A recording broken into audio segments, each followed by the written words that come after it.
Hello students, मैं रवि रंजन आप लोगों का स्वागत करता हूं मैग्नेट ब्रेन्स हिंदी मीडियम में। तो आज हम लास्ट क्लास को कंटिन्यू करेंगे। लास्ट क्लास में हमने 13.2 13.2 प्रश्नावली को खत्म किया था, जिसमें हमने आयतन के बारे में देखा था, और 13.1 के अंदर हमने देखा था जिसमें हमने क्षेत्रफल के बारे में देखा था। तो पहले हमने क्षेत्रफल को खत्म किया, फिर आयतन को खत्म किया, और उससे पहले हमने फॉर्मूले को डिस्कस किया था। पहले आपका काम क्या है, पहले आपको फॉर्मूले वाली वीडियो को कंफर्म देखनी है, ठीक है। उसके बाद आप ये देखेंगे तो आपको बहुत समझ में आएगा।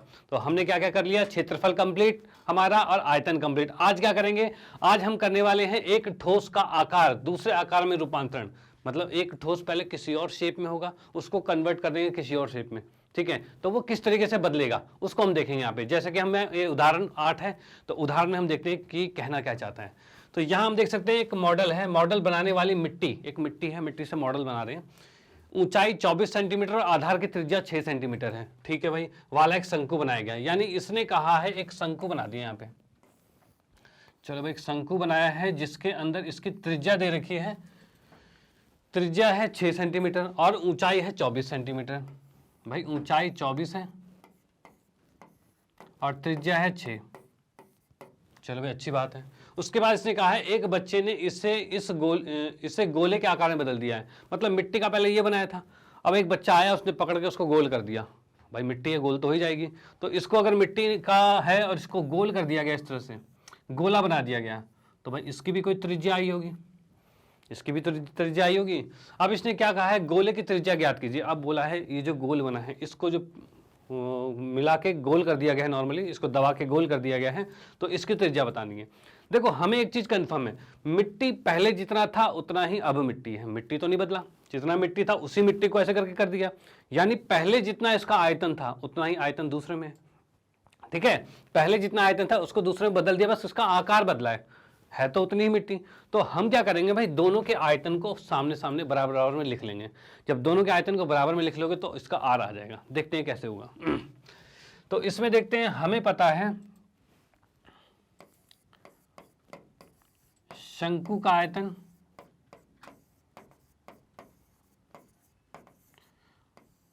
बराबर में होगा गोले का आयतन। ये चीज कंफर्म है भाई, जितना आयतन शंकु का है उतना ही गोले का आयतन होगा। ये चीज तो बिल्कुल क्लियर है। अब इसमें देख लेते हैं भाई, शंकु की त्रिज्या कितनी है।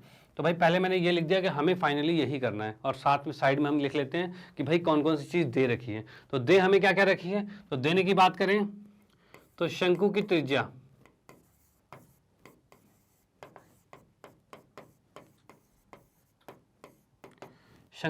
दे रखी है कितनी, जिसको मैंने मान लिया बड़ा आर, जो कि 6 है। नेक्स्ट शंकु की ऊंचाई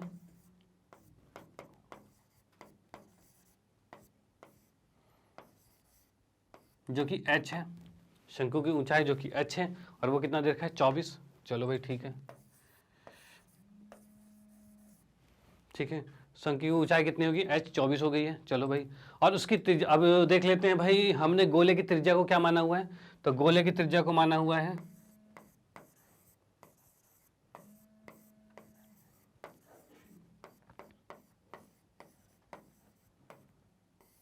गोले की त्रिज्या को मान लिया गया है r, ठीक है। गोले की त्रिज्या को मान लिया गया है r। अब ये चीज तो हमें दे रखी थी, तो इसको हमने लिख लिया साइड में। अब हमें करना क्या है भाई, शंकु का आयतन और गोले के आयतन को बराबर कर देना है, ठीक है। दोनों को बराबर करना है। तो पहले हमने देख लिया भाई क्या क्या चीज दे रखी थी। अब इनके फॉर्मूले लिख लेते हैं। इनका फॉर्मूला क्या था, शंकु का आयतन क्या होता है, तो 1/3 पाई r स्क्वायर और h, यही होता है। और गोले का आयतन क्या होता है, तो भाई फॉर्मूले याद रखने हैं, मेन चीज फॉर्मूले याद रखने हैं, ठीक है। फॉर्मूले मैंने समझाए थे, आप एक बार वीडियो दोबारा देख लो अगर कंफ्यूजन है, तो वो चीजें से आपकी बिल्कुल क्लियर हो जाना है, ठीक है। चलो, तो यहां पर गोले के आयतन की बात करते हैं। तो गोले का आयतन है 4/3 पाई r क्यूब, यही होगा। अब यहां देख सकते हैं भाई, जो जो कट रहा है उसे काट दिया हमने, और जो वैल्यूज इनकी है उनको रख लेते हैं। तो भाई पाई से भी पाई कट गई, ओके। फिर हम क्या करते हैं, देखो अब इसमें हम करते हैं वैल्यूज पुट कर देते हैं। वैल्यूज की बात करें तो r का मान क्या है 6, तो r का मान हमने 6 रख दिया, तो 6 का वर्ग हो जाएगा। गुने में h का मान कितना है 24 है, तो 24 रख देंगे, ठीक है। बराबर में यहाँ 4 है और गुने में क्या है, आर का क्यूब है। आर का क्यूब तो निकालना ही हमें, आर तो निकालना ही है, तो आर को हम रहने देते हैं। ठीक है भाई, अब यहाँ देख सकते हैं ये 4 से नीचे आएगा, या फिर कर सकते हैं 4 6 24 कट गया है, ये नीचे भी आके कटेगा ही ना, तो नीचे आके 4 6 24 कट गया। अब यहाँ देख सकते हैं 6 का वर्ग है और 6 है, गुना करके क्या हो जाएगा, 6 की घात 3 हो जाएगी और बराबर में आर की घात 3 है। अब दोनों का आपस में कंपेयर करेंगे तो दोनों के 3 जो हैं, जो 3 है दोनों का आपस में कैंसिल हो जाएगा। और यहाँ पर हम देख सकते हैं कि इनको आपस में कंपेयर होने पे आर का मान आ गया 6, यानी हम कह सकते हैं आर का मान आ गया 6 सेंटीमीटर। यानी अब हम कह सकते हैं कि इस शंकु को की मिट्टी को जो पिचका के पूरा सा गोल बना दिया गया था बच्चे के द्वारा, तो वो जो गोला बना है उसकी त्रिज्या कितनी आई है, 6 सेंटीमीटर आई है। ठीक है, चलो भाई आप इसको नोट कर सकते हैं। उसके बाद हम आते हैं नेक्स्ट क्वेश्चन पे।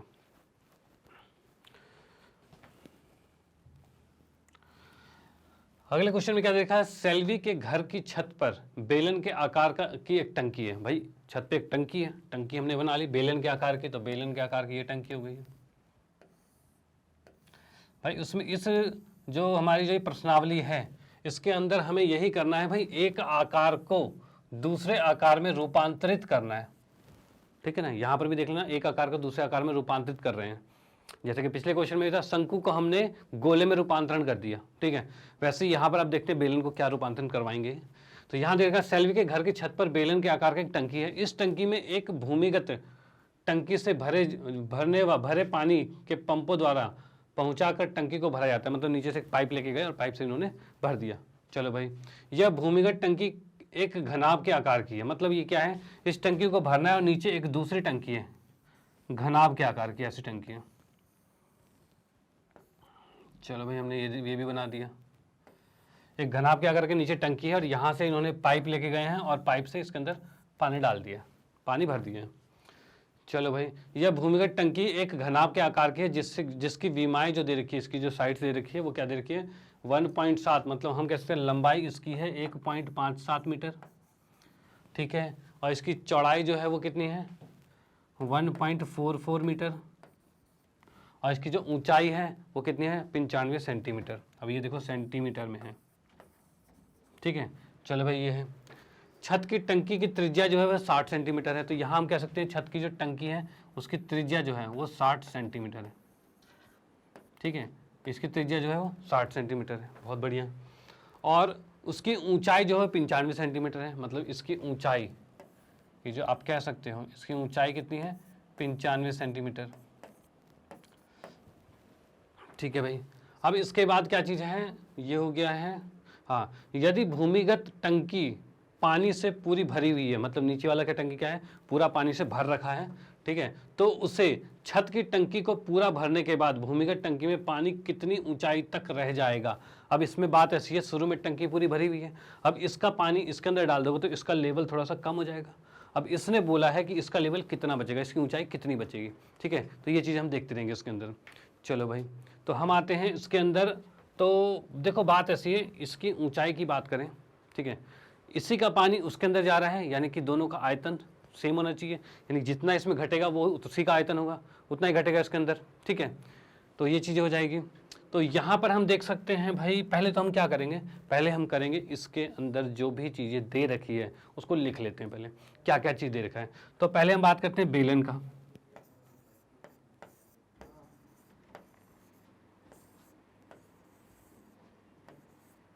बेलन की त्रिज्या भाई कितनी है बेलन की त्रिज्या, तो 60 सेंटीमीटर है। ठीक है, जिसको मैं मान लेता हूं आर से।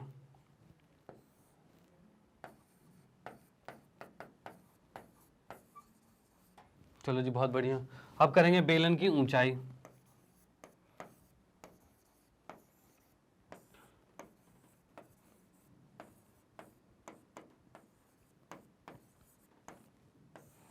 जो कि h आता है और वो दे रखा है 95 सेंटीमीटर।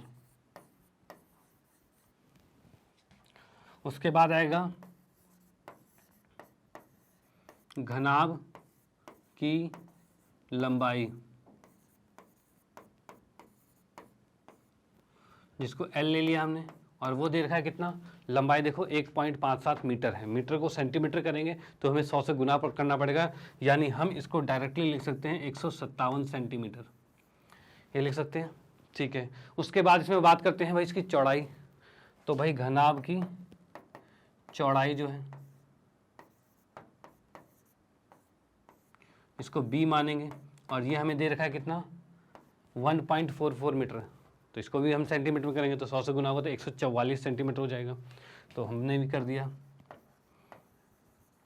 ठीक है, अब उसके बाद क्या है, इसकी ऊंचाई की बात करते हैं, यानी h की बात करते हैं। ये दूसरा h ले लेते हैं क्योंकि यहाँ पर h दूसरा था, यहाँ h दूसरा है, भाई दोनों को अलग अलग करना पड़ेगा, तो किसी h को बदल लेते हैं, तो इस वाले h को बदल लेता हूँ मैं, इसको यही h रहने देते हैं। तो यहाँ पर कितना आ रहा है, इसकी ऊंचाई दे रखी है 95 सेंटीमीटर, तो हमने लिख दिया 95 सेंटीमीटर। ठीक है, ये चीज़ें जो चीज़ें हमें दे रखी है पहले हम उसको नोट कर लिया हमने कि भाई ये चीज़ दे रखी है। ठीक है, तो चलो हम इसमें क्या करते हैं, तो यहाँ पर हम क्या करते हैं, पहले इसके सारी चीज़ें लिख लेते हैं जो कि हमें ज़रूरत पड़ेगी। तो ज़रूरत क्या क्या पड़ रही थी हमारे पास, तो हमारे पास जैसे कि पहले में हमें दे रखा है क्या क्या है, उसकी हाइट और त्रिज्या, ये चीज़ मतलब h और r। पहले हम ये देख लेते हैं कि भाई h कितना है, तो इसमें हम क्या करते हैं, पहले लिख लेते हैं भाई h कितना है, ठीक है, r कितना है, और ये h कितना है, l कितना है, b कितना है, तीन सारी चीज़ हमें लिखनी पड़ेगी। तो हम इसमें देख लेते हैं भाई कितना है, तो h हमें दे रखा है 95 और 60, ये है 95 और ये है 60, और ये चीज़ हमें दे रखी है 95, और ये हमारे पास b है यहाँ पे 95 144, 95 144 और 157, ये चीज़ हमारे पास है। ठीक है, तो हमें करना क्या था, इसमें करना ये था भाई इस टंकी से पानी इसके अंदर भरना था।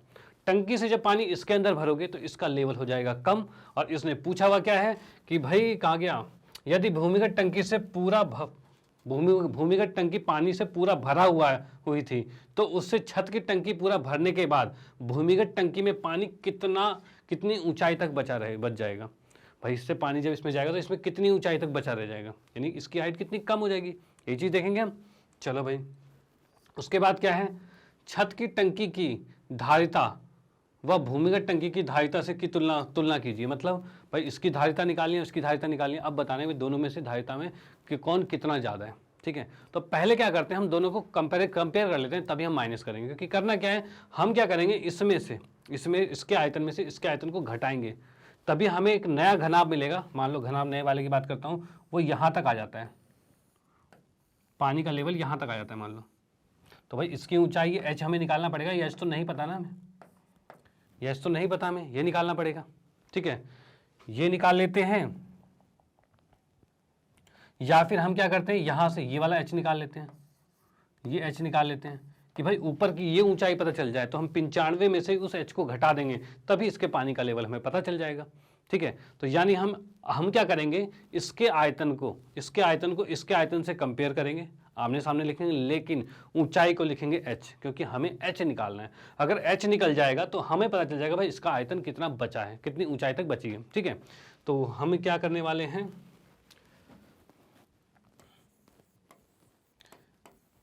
घनाभ का आयतन बराबर है बेलन का आयतन।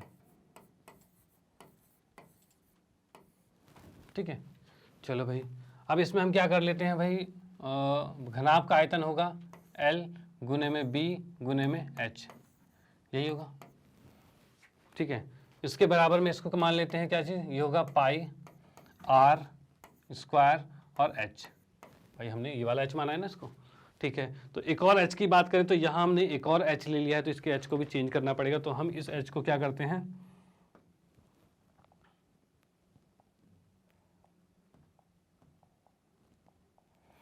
यहाँ पर हम इसको ले लेते हैं a मान लेते हैं, इसको a मान लेंगे तो ज़्यादा बेटर रहेगा, क्योंकि हमने यहाँ पर h वगैरह मान रखा था। ठीक है, यहाँ पर हमने h मान रखा है, तो हम उसको दोबारा h नहीं मान सकते। तो हम यहाँ ले लेते हैं, इसकी ऊंचाई को हमने a ले लिया, ठीक है। अब यहाँ से कंपेयर करेंगे तो क्या क्या चीज़ें हमें पता है क्या नहीं पता है उसको देख लेते हैं। तो L का मान कितना है, तो L का मान है 157, B का मान है 144 और 44 हो गया, और उसके बाद क्या हो गया, मल्टीप्लाई में 1 है, गुना में a दे रखा है, चलो ठीक है। और पाई का मान जैसा कि पहले दिया हुआ था, हमें पाई का मान इसमें 3.14 लेना है, और r का वर्ग, r कितना दे रखा है हमें, तो r दे रखा है 60, तो हमने लिख दिया 60 का वर्ग, और गुने में h की बात करें तो यह है 95। चलो भाई ये भी ठीक है। तो यहाँ से a का मान निकालेंगे, तो a का मान कितना आ रहा है 3.14 गुने में 60 गुने में 60 गुने में 95 और बटे में है 157 गुने में 144, ठीक है भाई। अब यहाँ से कुछ कट रहा है, तो हाँ भाई यहाँ से कुछ कटता हुआ दिख रहा है, तो हम कह सकते हैं भाई 12 पंचे 60 और 12 के 12 से हो जाएगा ये, तो 12 से ये भी कट जाएगा, ये भी 5 आ जाएगा, ठीक है। तो यहाँ पर हम देख सकते हैं ये आ रहा है 3.14 गुने में 25 गुने में 95 और बटे में 157 आ गया, ठीक है। चलो भाई ये चीज़ आ गई है। अब इसको क्या करना है, इसको आपको कैलकुलेट करना है, तो इसको पूरे को गुना करना है और भाग करना है और फाइनली आपका कैलकुलेट कर लेना, ठीक है। मैं आपको डायरेक्ट लिख देता हूँ, आपको कैलकुलेशन करनी है पूरी। तो यहाँ पर हम लिख सकते हैं ये आएगा 47.5, ठीक है, इतने सेंटीमीटर आ जाएगा। तो यानी हम क्या देख पा रहे हैं, हम ये देख पा रहे हैं कि यहाँ पर इसकी जो ऊंचाई आ रही है वो कितनी आ रही है 47.5। मतलब क्या है 47.5 क्या हो गया, घट गया उसमें से। अब 47.5 घट गया है तो शेष बचे पानी की ऊंचाई कितनी होगी, शेष बचे टंकी में पानी की ऊंचाई कितनी होगी, तो 95 में से हमें उस 47.5 को घटाना पड़ेगा। तो हम यहाँ पर लिख सकते हैं, इसमें जो हमारे पास था क्या पूछा, पूरे भरे हुए छत में टंकी का पूरा पानी के बाद भूमिगत पानी में कितनी ऊंचाई रह जाएगी। चलो इसमें लिख देते हैं, टंकी में बचे पानी की ऊंचाई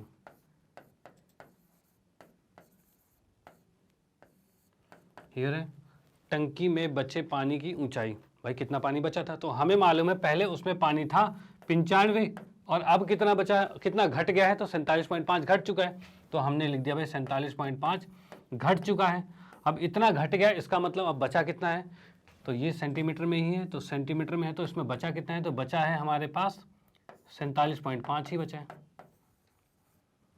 ठीक है। तो ये 47.5 बच गया हमारे पास। यानी हम कह सकते हैं कि जैसे ही टंकी से पानी इस टंकी को भरता है तो इसका आधा टंकी खत्म हो जाता है, ठीक है। यानी कि 47.5 तक वो खत्म हो जाएगा और नीचे 47.5 बचेगा सेंटीमीटर ऊंचाई इसकी, ठीक है। और इसके बाद क्या कहा है, उसके बाद कहा है छत की टंकी और की धारिता और भूमिगत टंकी दोनों टंकी में आपस में कंपेयर करना है, ठीक है ना, उसकी तुलना करनी है, ठीक है। तो हमें क्या निकालना पड़ेगा, तुलना करने के लिए दोनों का आयतन निकालना पड़ेगा। अब दोनों का आयतन कैसे निकलेगा, तो मैं नेक्स्ट में देख लेता हूं। इसमें बात करते हैं दोनों के आयतन की। तो पहले वाले का आयतन क्या है, पाई आर स्क्वायर एच है, यही था। तो इसमें बात करें तो पाई का मान है 3.14, या फिर कंपेयर ही करना है, पाई को पाई रहने दो भी।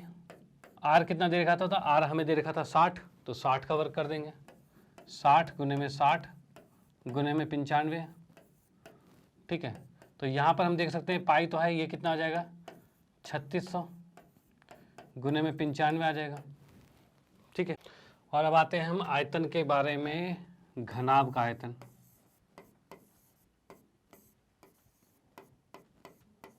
देखो अभी इसका कैलकुलेशन पूरा नहीं करना, देखो क्या पता बहुत चीज़ें कट जाए तो उसको देख के करेंगे। घनाभ का आयतन जो कि क्या था हमारे पास, L गुने में B गुने में H था, और L हमारे पास कितना है 157 और B हमारे पास कितना है, तो B हमारे पास दे रखा है 144 दे रखा था, और H जो था और वो था हमारे पास 95, ये चीज़ थी हमारे पास। चलो ठीक है। अब इसमें हम क्या करेंगे, दोनों को आपस में तुलना करनी है। तुलना कैसे करेंगे, तो हम क्या करते हैं, देखो ये कटता हुआ दिख रहा है, ये भी कट रहा है, ठीक है ना, यहाँ से भी पाई 3.14 कटेगा ही कटेगा। तो हम इसको क्या करते हैं, दोनों को बटे में लिख लेते हैं। तो बटे में कैसे लिख लेंगे, तो हम क्या करते हैं, इसको ले लेते हैं V1, इसको ले लेते हैं V1, और इसको ले सकते हैं V2।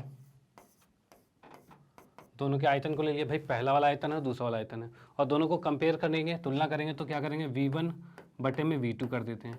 तो V1 कितना आ रहा है पाई का 3600 गुने में 95 और बटे में आ रहा है 157 गुने में 144 और गुने में 95। चलो ठीक है, इस पाई का मान रख देते हैं। पाई का मान हमें जो दे रखा था 3.14 दे रखा था, ये रख देते हैं। ठीक है, चलो भाई 95 से 95 कट गया, बहुत अच्छा। 2 जीरो से इसमें गुना होगा, जब ये 2 जीरो इसके अंदर गुना हो जाएगा, ठीक है, तो ये 314 हो जाएगा। तो यानी मैं चाहूँ तो इस 2 जीरो को हटा के इसको 314 कर सकता हूँ, या फिर इस पॉइंट को हटा दें यहाँ से, इस पॉइंट को हम हटा दें यहाँ से, तो पॉइंट को हटाते नीचे 100 लग जाएगा, पॉइंट हटाया तो नीचे 100 लग गया। ठीक है, इसको काटा तो 2 पर कट गया, और 2 जीरो से ये 2 जीरो कट गया, कोई दिक्कत नहीं। 144 था, ये 144 रहने देते हैं। अब इसमें देख सकते हैं भाई 12 से कटेगा, ये 12 12 144 और 12 दिया 36 कट रहा है। ठीक है, 3 चौक 12 कट गया। ठीक है, 2 से ये कट गया 2 पर, यानी फाइनली हमारा बच गया 1/2। यानी हम कह सकते हैं, क्या कह सकते हैं भाई, बेलन का आयतन जो है, जो घनाभ का आयतन है, वो 2 गुना है बेलन के आयतन से। ठीक है, घनाभ का आयतन, क्योंकि हम यहाँ लिख सकते हैं ये 2 जब नीचे इधर जाके गुना होगा तो 2V1 बराबर में V2 होगा। ठीक है, तो यानी हमें क्या पता चल रहा है कि घनाभ का आयतन जो है वो बेलन के आयतन का दुगना है। देखो ये घनाभ का आयतन है, बेलन का आयतन का दुगना है, हमें लिख सकते हैं घनाभ का आयतन बेलन का आयतन के दुगना है, और ये हमारा रिलेशन आ गया। ठीक है, ये उनकी तुलना हमने कर दी। चलो भाई ठीक है, तो ये क्वेश्चन हमारा खत्म हो जाता है। तो आप इसको नोट कर सकते हैं। नोट में क्या है, एक तो ये वाला आपका सेशन है, और इससे पहले हमने ये भी किया था। ठीक है, तो इसका स्क्रीनशॉट ले सकते हो। उसके बाद हम आते हैं नेक्स्ट क्वेश्चन पे। चलो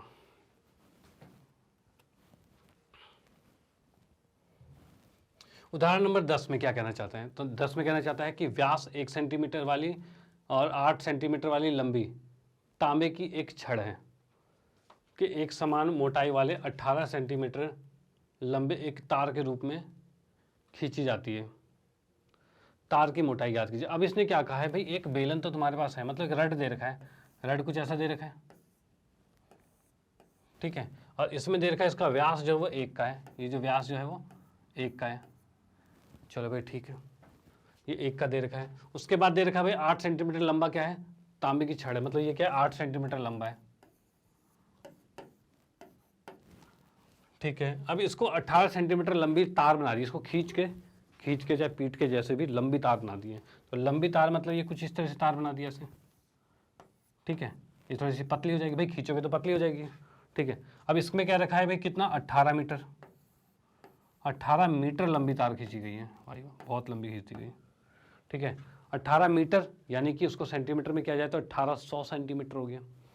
ठीक है, तो अब कहा जा रहा है इस तार की मोटाई ज्ञात करनी है। तो तार की मोटाई, अब देखो हुआ क्या है, पहले भी ये वही था और उसी को खींच के लंबा किया गया है। इन द सेंस दोनों का आयतन तो बराबर ही रहेगा। अब दोनों का आयतन जब बराबर रहेगा तो हमें दोनों के आयतन को बराबर में रखना पड़ेगा। तो भाई दोनों के आयतन को बराबर में हम रख देते हैं, तो किस तरह से हो जाएगा, तो हम लिख देते हैं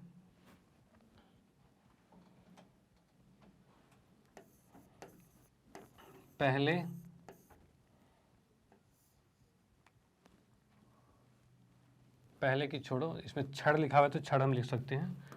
तो छड़ का आयतन,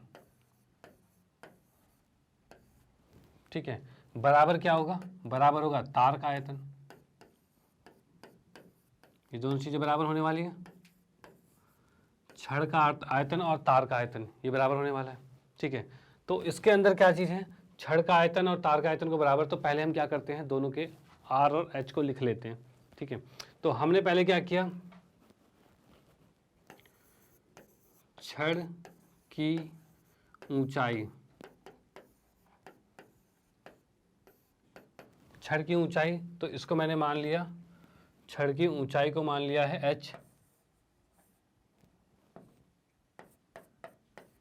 और ये है 8 सेंटीमीटर, और छड़ की त्रिज्या इसको मान लिया है आर, और ये हमें दे रखा, ये है 1 सेंटीमीटर। तो एक तो सेंटीमीटर तो व्यास दे रखा है ना, तो व्यास है तो त्रिज्या कितना होगा, तो त्रिज्या उसका आधा हो जाएगा। तो यहाँ हम लिख सकते हैं इसकी त्रिज्या दे रखी है आधा सेंटीमीटर, ठीक है भाई, 1/2 सेंटीमीटर हो गया, ठीक है। अब उसके बाद हम बात करते हैं तार की। तो तार की बात करते हैं तो तार की ऊंचाई या फिर तार की लंबाई कह सकते हो, बात एक ही है। अब ऊंचाई लिखा है तो ऊंचाई ही लिख देते हैं। तार की ऊंचाई जो h माना है हमने, और ये हमारे पास है कितना, 18 मीटर, जिसे हम कह सकते हैं 1800 सेंटीमीटर, क्योंकि भाई सब कुछ सेंटीमीटर में तो इसे भी सेंटीमीटर में ही कर लेते हैं, ठीक है। चलो भाई, अब इसके बाद करते हैं भाई तार की त्रिज्या जो कि है r, ये हमें निकालना है, क्योंकि फाइनली हमें निकालना क्या था, तार की मोटाई ज्ञात करनी थी। तार की मोटाई कैसे निकलेगी, तो भाई पहले इसकी त्रिज्या निकाल लोगे, और जो भी त्रिज्या आएगी उसको डबल कर देंगे तो वो उसका व्यास जाएगा, और व्यास ही तो होती है तार की मोटाई, वही चीज़ होगी। चलो भाई ठीक है, तो ये हमें निकालना है। यहाँ देख सकते हैं छड़ का आयतन और तार का आयतन दोनों को आपस में कंपेयर करेंगे। क्यों भाई बराबर करेंगे, क्यों, क्योंकि उसी से तो ये बना है। जब उसी से ये बना है तो दोनों तो आपस में बराबर ही होंगे ना। तो चलो इसके फॉर्मूले को लिख देते हैं, छड़ और तार दोनों हैं, दोनों के दोनों क्या हैं, दोनों बेलन हैं। यानी हम लिख सकते हैं पाई आर स्क्वायर, छड़ की बात करें तो छड़ का आर बड़ा आर था, ठीक है, तो यहाँ आ जाएगा आर स्क्वायर और एच बराबर, इस तार की बात करें तो ये आएगा पाई और ये आ जाएगा आर स्क्वायर और गुने में एच।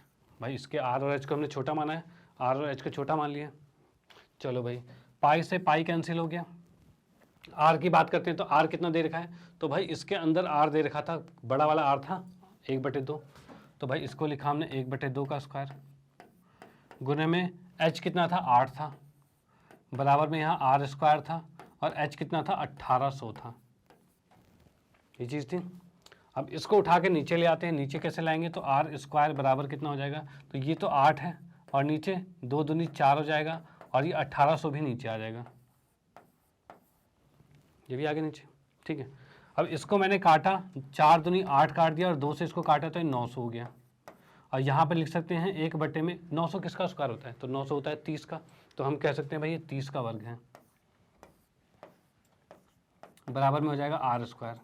अब यहाँ से आर देखेंगे तो आर कितना आएगा, तो आर में देख सकते हो यहाँ से वर्ग कट जाएगा, ठीक है, दोनों तरफ रूट करेंगे तो स्क्वायर कट जाएगा, तो यहाँ से आर का मान आ गया 1/30 और वो भी क्या, सेंटीमीटर। तो यहाँ से हम देख सकते हैं जो नई तार बनी है, जो नई वाली तार बनी है उसकी त्रिज्या कितनी आई है, 1/30 सेंटीमीटर, ठीक है। और वही अगर इसका व्यास कहा जाए, यानी तार की मोटाई,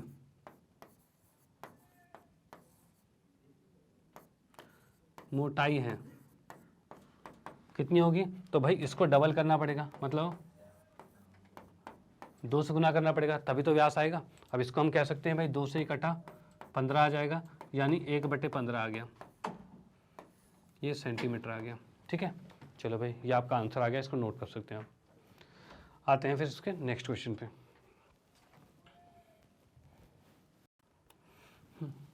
तो नेक्स्ट हमारे पास क्वेश्चन है, इसमें पानी से भरी हुई एक अर्धगोलाकार टंकी है। भाई अर्धगोलाकार टंकी मतलब कुछ इस तरह की टंकी है जो कि पानी से भरी हुई है। चलो भी बहुत अच्छी बात है, अर्धगोलाकार टंकी है को पाइप द्वारा 3 से ही 4/7 लीटर प्रति सेकंड की दर से खाली किया जा रहा है। मतलब इसके अंदर लगाया पाइप और पाइप से इसका पानी निकाल रहे हैं बाहर, पाइप से बाहर निकाल रहे हैं, ठीक है। चलो भाई अच्छी बात है। यदि टंकी का व्यास 3 मीटर है, इस टंकी का व्यास 3 मीटर है, तो व्यास 3 मीटर है तो त्रिज्या कितना होगा, तो त्रिज्या उसका आधा हो जाएगा, 3/2 मीटर हो जाएगा, ठीक है। व्यास 3 मीटर है तो हमने त्रिज्या 3/2 मीटर लिख दी, ठीक है। तो कितने समय में आधी खाली हो जाएगी, मतलब इसमें से पानी जब हम बाहर निकाल रहे हैं तो ये कितने समय में आधा हो जाएगा, ठीक है। अब आधे के लिए हमें क्या करना है, तो भाई पहले तो इसका आयतन पता होना चाहिए, कितना आयतन है, पहले हम लिख लेते हैं क्या चीज़ दिया हुआ है। तो फिर अर्धगोले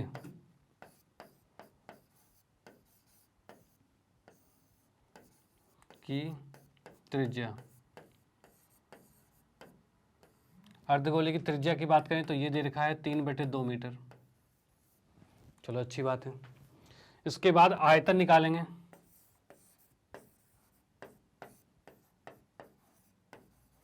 अर्धगोले का आयतन, तो ये कितना दे रखा है, तो ये हमें दे रखा है भाई आयतन होता है तो 2/3 पाई r क्यूब होता है, यही होता है। ठीक है, इस त्रिज्या को हम यहाँ पर r मान लेते हैं कि भाई ये r है।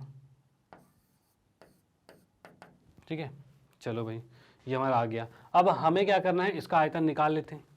आयतन कितना आ जाएगा भाई, तो आयतन की बात करें तो इसमें वैल्यूज़ पुट करेंगे 2/3 और पाई की जगह हमें लेना है 22/7 लेना है, तो हमने 22/7 ले लिया है।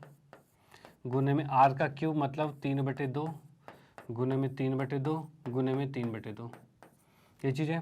2 से ये 2 कट गया, 3 से ये 3 कट गया और हमारे पास आंसर जो आ रहा है वो आ रहा है 3 तिया 9, मतलब 9 दूनी 18, 9 दूनी 18 1 19, 2 दूनी 4, 2 से और भी एक और कट रहा है ना, तो काट देते हैं, क्या दिक्कत है।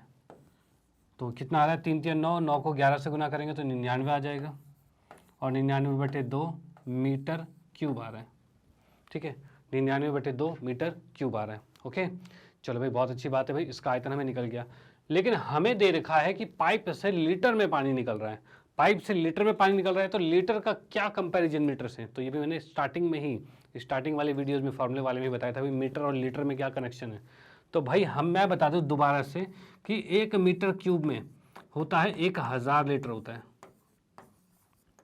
ठीक है, तो यानी यहाँ पर हम देख सकते हैं कि 99/2 मीटर क्यूब आया है, तो यानी कितने लीटर होगा। तो इसको लीटर में कन्वर्ट करेंगे तो कितना हो जाएगा, तो 99/2 गुने में 1000, इतने लीटर पानी जो है इसके अंदर भरा हुआ है, इसके अंदर इतने लीटर पानी भरा हुआ है। ठीक है, चलो भाई इतने लीटर पानी भरा हुआ है, तो यहाँ से हम अगर काटना चाहें तो कितना हो रहा है, 2 से कटेगा तो ये 500 हो जाएगा और 500 को 9 से करेंगे तो 9 बचे 4500 हो जाएगा, यानी 4500 लीटर की टंकी है। ठीक है, और इसको आधी खाली करनी है। आधी खाली करने का मतलब क्या है कि आधा खाली करने का मतलब है इसको 2000 इसका बटे 2 कर दो, यही है। अब इसने कह रखा है कि भाई इस स्पीड से टंकी खाली हो रही है, यानी 1 सेकंड में इतने लीटर पानी चला जाता है। इसको अगर सही से लिखो तो 7 या 21 और 4 25, यानी 3 सही 4/7 की बात करें तो इसको लिख सकते हैं 25/7 लीटर पर सेकंड। 1 सेकंड में कितना जा रहा है, 25/7 लीटर 1 सेकंड में क्या हो रहा है, इसका खत्म हो रहा है, मतलब इसमें से पानी निकल जा रहा है। तो टाइम की बात करें तो टाइम क्या होता है, फॉर्मूला वही स्पीड वाला, डिस्टेंस अपॉन में स्पीड, दूरी बटे में चाल, यही होता है टाइम, समय यही होता है। तो यही चीज़ हम यहाँ लगाएंगे। तो भाई इसकी स्पीड क्या है, इसकी चाल क्या है, तो ये चाल है इसकी। दूरी क्या है, दूरी मतलब कितना पानी है। ठीक है, तो ये पानी है टोटल। ठीक है, और टाइम हम निकालेंगे, तो वही चीज़ हम यहाँ करेंगे। आधा खाली होने में लगा समय, भाई आधा खाली होने में समय कितना लगेगा। तो आधा खाली होने की बात करें तो यहाँ पर हम कह सकते हैं कि हमारे पास ये था, तो आधे की बात करें तो आधा कितना होगा, ये 4500 का आधा हो जाएगा। तो भाई आधा मतलब ये होगा 4500 बटे में 2 होगा, और इस बटे में 2 को हम नीचे लिख सकते हैं। ठीक है, ये समय है, समय बराबर क्या है, दूरी बटे में चाल होगी, यही होगी। तो दूरी ये आ गई, बटे में चाल, चाल कितने 25/7, यानी मैं लिख सकता हूँ गुने में 25/7, 7 ऊपर चला जाएगा। ठीक है, 25 है, 22 नहीं 25 है। ठीक है, अब यहाँ से बात करें तो ये 100 है, तो इस 100 को 25 से भाग कर सकते हैं। तो 25 से भाग करेंगे, देखो जब भी ऐसा क्वेश्चन आ जाए ना, जब भी ये 4500 लिखा जाए तो इस 100 को अलग कर लो तो चीज़ें और आसान हो जाएगी, क्योंकि 25 से वो कट रहा है। गुने में 100 कर दिया मैंने, अभी भी तो 4500 ही है गुने में 100 करने पे, लेकिन चीज़ ये हो जाएगी 25 चौके 100 आराम से कट रहा है और 2 दूनी 4 आराम से कट रहा है। यानी अब हम कर सकते हैं, ये हमारे पास आ रहा है 45 गुने में 14, ये आ रहा है 45 गुने में 14 आ रहा है, और 14 पंचे 70 का 0 हासिल 7 और 14 दूनी 28, 14 चौके 56, 56 और 7 कितना होगा 63। इतने सेकंड लग रहा है, इतने सेकंड लग रहे हैं। तो भाई इतने सेकंड का मतलब क्या हो जाएगा, इसको आप लिख सकते हो भाई 600 सेकंड में कितने होंगे, तो 60 सेकंड का 1 मिनट होता है, 600 सेकंड का कितना होगा, तो भाई 10 मिनट हो जाएगा। तो यहाँ पे कह सकते हो 10 मिनट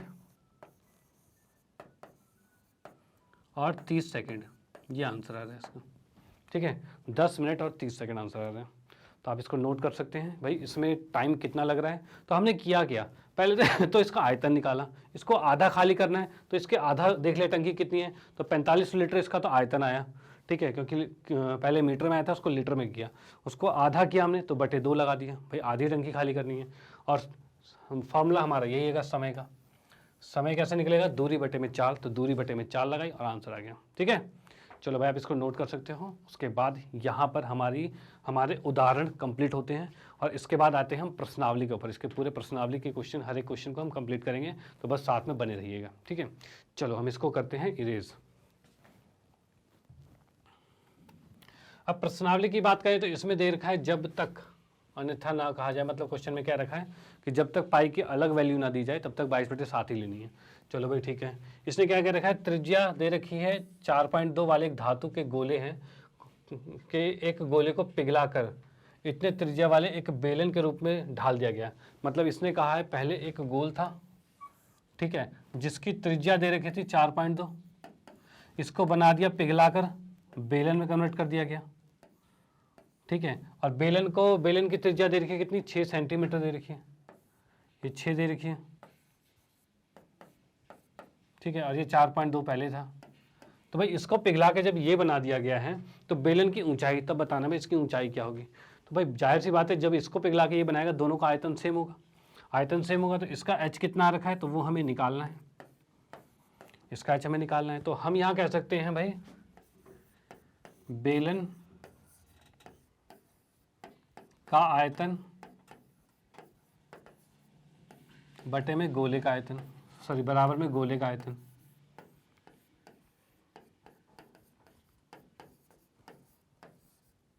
ये होगा भाई बेलन का आयतन बराबर में गोले का आयतन। अब बेलन के आयतन की बात करें तो क्या आएगा, ये आएगा आपका पाई आर स्क्वायर एच आएगा, और ये क्या आ जाएगा, तो ये आ जाएगा 4/3 पाई आर क्यूब आएगा। इसमें हम कह सकते हैं, पहले साइड में लिख सकते हैं भाई क्या, कि गोले की त्रिज्या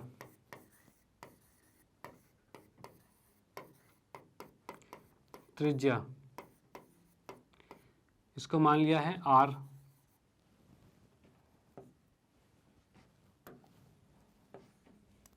ये मान लिया आर जो कि कितना है 4.2।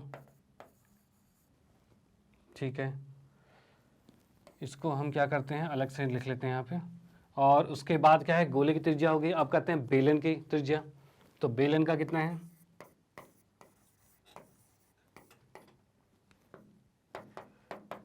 इसको लिखा छोटा आर जो कि दे रखा है 6 सेंटीमीटर। उसके बाद है बेलन का ऊंचाई जो कि हमें निकालना है, जिसको एच माना है और ये हमें निकालना है। ठीक है, अब जो जो मान दे रखे हैं उसको रख देते हैं, यहाँ पे आ जाएगा आंसर। यहाँ पे देख सकते हो पाई से पाई तो पहले ही काट दो। ठीक है, आर क्या है, छोटा आर 6 का वर्ग है, गुने में एच हमें निकालना है, ये है 4/3, और आर का क्यूब बड़ा आर कितना दे रखा है तो 4.2 दे रखा है, तो गुने में 4.2 गुने 4.2 गुने में 4.2, ये चीज़ आ जाएगी आपकी। ठीक है, इस 6 के वर्ग को भी उठा कर नीचे ले आते हैं भाई, ये एच ही निकालना है तो बाकी सबको एक तरफ, तो एक तरफ लाते ही क्या हो जाएगा भाई, एच का मान 4 गुने में, देखो जितने पॉइंट है उस पॉइंट को हटा देंगे नीचे 0 लग जाएगा, तो वही कर लेते हैं, इसको सीधे लिखा 42 गुने में 42 गुने में 42, और नीचे हमारा आ रहा है कितना, 6 का वर्ग है 36, और 3 कितना हो जाएगा, 3 आ जाएगा, और गुने में 3 पॉइंट हटाए थे हमने 1000 अलग से लगा दिया। ठीक है, अब देखते हैं क्या क्या चीज़ कट रहा है। तो हम कर सकते हैं भाई 4 नीम 36, ये कट गया। ठीक है, और 3 से हम काटेंगे कितना होगा, 3 से कट जाएगा 14 तिया 42, फिर 3 से कटा तो 14 पे कटा, फिर 3 से कटा तो 14 पे कटा, ये आ गया। और भी काट सकते हैं, तो कैसे कटेगा यहाँ पर, तो हम लिख सकते हैं 2 से काटा तो 7 आ जाएगा, और ये आ जाएगा 500, फिर 2 से काटा ये 7 बचेगा, फिर ये आ जाएगा 250,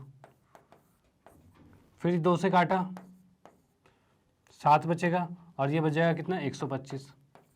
यानी हम यहाँ पर क्या लिख सकते हैं, यहाँ पर लिख सकते हैं हम 7 गुने 7 गुने 7 बटे में 125। ठीक है, ये चीज़ आ गई हमारे पास। अब यहाँ पर क्या होगा 749 और 343 ये आ रहा है तुम्हारा 343 बटे में 125 आ रहा है। ठीक है, तो ये आ गया हमारे पास। अब इसको करेंगे भाग, इसको भाग करते आ जाएगा ये 8 3 24, 8 चौक 32, 32 4 36, 8 3 24, 8 चौक 32, 2 34, 8 3 24,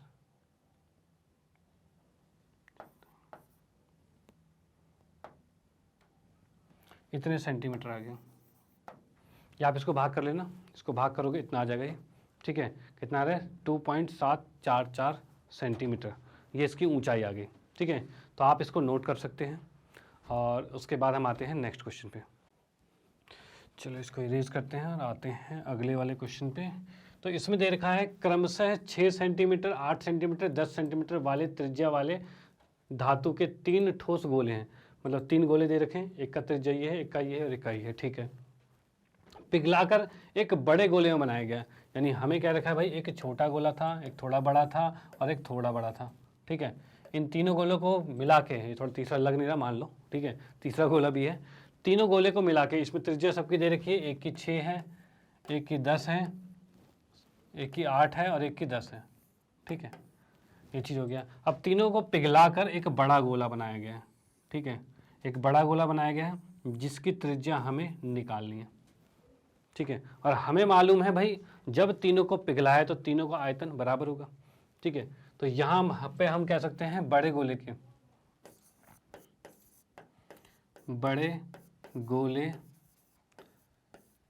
की त्रिज्या कितनी होगी। तो बड़े गोले की त्रिज्या की बात करें तो तीनों छोटे गोले के बराबर होगा। यानी मैं बात करूं तो क्या हो जाएगा, देखो गोले का आयतन क्या था, तो गोले का आयतन है 4/3 पाई आर क्यूब। तो 4/3 पाई R1 का क्यूब लिख देते हैं, प्लस में 4/3 पाई R2 का क्यूब हो जाएगा, और प्लस में 4/3 पाई R4 का क्यूब हो जाएगा, सॉरी R3 का क्यूब हो जाएगा। ठीक है, इन तीनों को हम साथ में लेंगे। इन तीनों में कॉमन क्या आ रहा है, तो इन तीनों में कॉमन आ रहा है हमारे पास 4/3 पाई। तो यहाँ पे आ गया हमारे पास R1 का क्यूब, प्लस में R2 का क्यूब, प्लस में R3 का क्यूब। ये चीज़ आ गई हमारे पास। अब हमें मालूम है R1 R2 R3 क्या है, तो हमें मालूम है कि R1 जो है वो है 6, R2 जो है वो है 8 और R3 क्या है वो है 10। यही सेंटीमीटर में हमारे पास है भाई, तीनों चीज़ आ गई। अब इसमें हम लिख लेते हैं कितना आ रहा है 4/3 और पाई का पाई आ गया। आर की बात करें तो 6 का क्यूब है और ये है 8 का क्यूब है और प्लस में ये है 10 का क्यूब है। ठीक है, और इस बड़े वाले गोले की बात करें तो इसका भी फार्मूला लगेगा, क्या है 4/3 पाई और आर का क्यूब चलेगा। यही चल रहा है हमारे पास। ठीक है, यही चल रहा है। अब हम देख सकते हैं 4/3 से 4/3 गया, पाई से पाई कट गया, कोई दिक्कत नहीं। अब यहाँ पर आर क्यूब है तो आर क्यूब को हम रहने देते हैं, और यहाँ पर 6 का क्यूब कितना होगा, तो 6 6 36, 36 6 216। चलो भाई, 8 का क्यूब की बात करें तो 8 8 64 और 64 8 तो ये हो जाएगा आपका 512। हाँ, और 10 की बात करें तो ये तो 1000 हो जाएगा। ठीक है, इसको अगर सॉल्व करते तो ये कितना आ रहा है 216 और 512, ये आ रहा है 1700 728 और 1000 जोड़ देंगे तो ये आ जाएगा हमारे पास 1728। ये आ रहा है आर का क्यूब। ठीक है, अब ये देखते हैं भाई किसका होता है। तो इसको अगर करना चाहोगे तो ये आएगा आपका 10 11 का इतना आ जाएगा, 12 में आ जाएगा ये।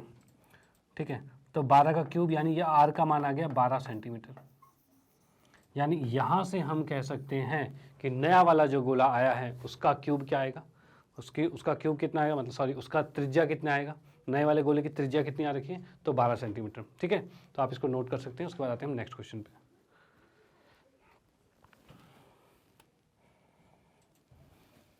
अगले क्वेश्चन की बात करें तो इसमें क्या है 7 मीटर वाला व्यास, 7 मीटर वाला 20 सेंटीमीटर, सॉरी व्यास 7 मीटर है वाला 20 सेंटीमीटर गहरा कुआं है। एक कुआं है, कुआं कैसा है, कुआं भाई ये सिलेंड्रिकल शेप हो गया, ठीक है। इसका व्यास कितना दे रखा है, तो व्यास दे रखा है 7, यानी इसकी त्रिज्या हो जाएगी 7/2, ठीक है। और गहरा कितना है 20 मीटर, तो 20 मीटर गहरा है तो 20 मीटर हम इसको लिख सकते हैं ऐसे, ठीक है। ये 20 मीटर गहरा हो गया और ये 7/2 आ गया, ठीक है।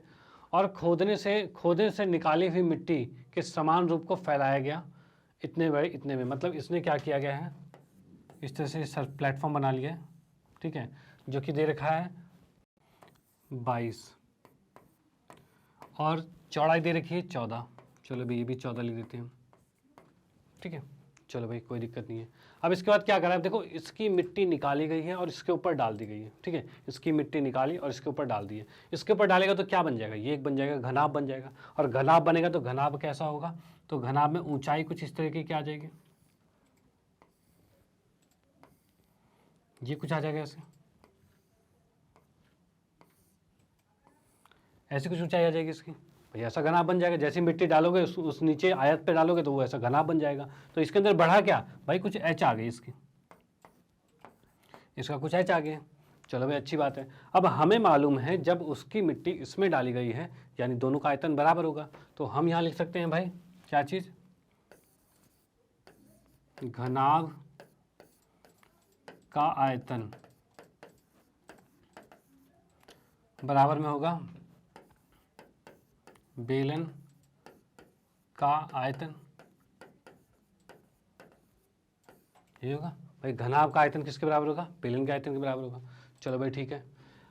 अब इसके बाद देख सकते हैं भाई घनाभ का आयतन बेलन का आयतन, तो पहले जो जो चीज़ें दे रखी है उसको लिख लेते हैं। तो दे क्या रखी है, तो उसके हम मान लेते हैं जैसे कि घनाभ का क्या है LBH होता है और ये होता है पाई R² H होता है, यही होता है। तो जो RH हमें दे रखा है वो लिख लेते हैं। तो R हमें दे रखा है कैपिटल वाला, मतलब बेलन का R जो है वो हमें दे रखा है 7/2, H दे रखा है कितना 20 है, और L दे रखा है लंबाई 22 है, और B हमें दे रखा है 14, और H दे रखा है जो कि हमें निकालना है, यही H हमें निकालना है, ठीक है।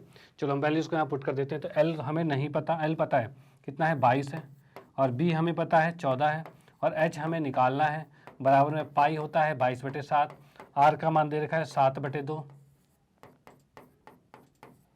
गुने में H कितना है 20 है। भाई ये चीज़ें दे रखी है, उसको सॉल्व कर लेते हैं। कैसे करेंगे, तो यहाँ 7 से 7 कट गया, ठीक है, और यहाँ दिख रहा है 22 से ये 22 कट जाएगा, कोई दिक्कत नहीं, बहुत अच्छी बात है तो, ठीक है। इस 7 से 7 दूनी 14 भी कट जाएगा, बहुत बढ़िया।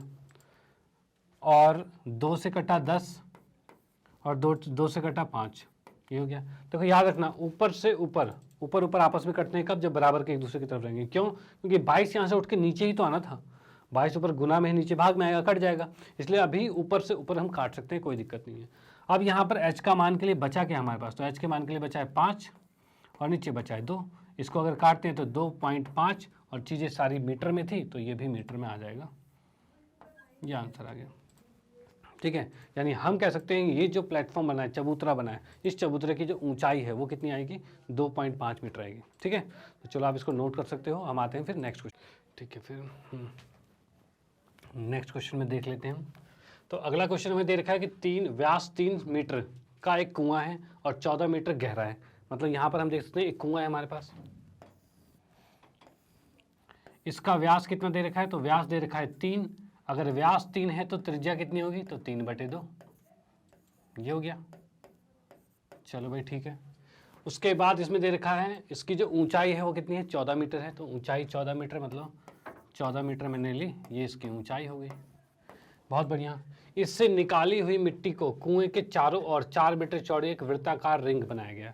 अब रिंग कैसे बनाया गया है, तो मैं इस 3/2 को मिटाता हूँ फिलहाल, और रिंग आपके लिए बना देता हूँ थोड़ा ठीक ठाक सा। तो रिंग का मतलब ये है कि यहाँ से इसने क्या कहा है, कितनी 4 मीटर चौड़ी। अभी ये 3/2 मीटर था ये, ठीक है, इतना चौड़ा था। अब इससे 4 मीटर चौड़ी, मतलब यहाँ से इतनी चौड़ी, यहाँ से कहते हैं ये 4 मीटर का है, आपको मैं बता दूँ ये 4 मीटर का, इतनी चौड़ी, दोनों साइड से चौड़ी कर दिया गया, ठीक है।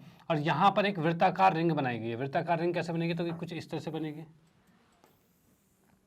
ठीक है। और यहाँ पर ये चीज़ ऐसे बन जाएगा, और ये भी हमारा कुछ इस तरह से बन जाएगा। तो यहाँ पर हम देख रहे हैं कि एक तरह का कुएं के ऊपर का एक चबूतरा जैसा बन गया चारों तरफ, चबूतरा बन गया एक तरह का, ठीक है। अब ये चबूतरा जो बन गया तो अब देखो क्या किया गया है, मिट्टी यहाँ से निकाली और इस चबूतरे के ऊपर डाली गई और साइड साइड में घेर दिया गया मिट्टी का पूरा, ठीक है। तो अब इसमें क्वेश्चन में कहा गया है कि समान रूप से फैलाए इस प्रकार बांध बनाया गया है कि चलो इस प्रकार बांध बना दिया गया। इसके बाद इस बांध की ऊंचाई बतानी है। अब इसकी ऊंचाई मतलब ये एच निकालना है हमें। तो अब हमें पता है कि जितना मिट्टी निकाला गया है, जितने मिट्टी का आयतन है वही ऊपर वाले का आयतन होगा, वही चीज़ होगा। चलो भाई ठीक है। तो यहाँ पर हम देख सकते हैं कि भाई आर क्या है, इसको पूरे को मैं लिख देता हूँ,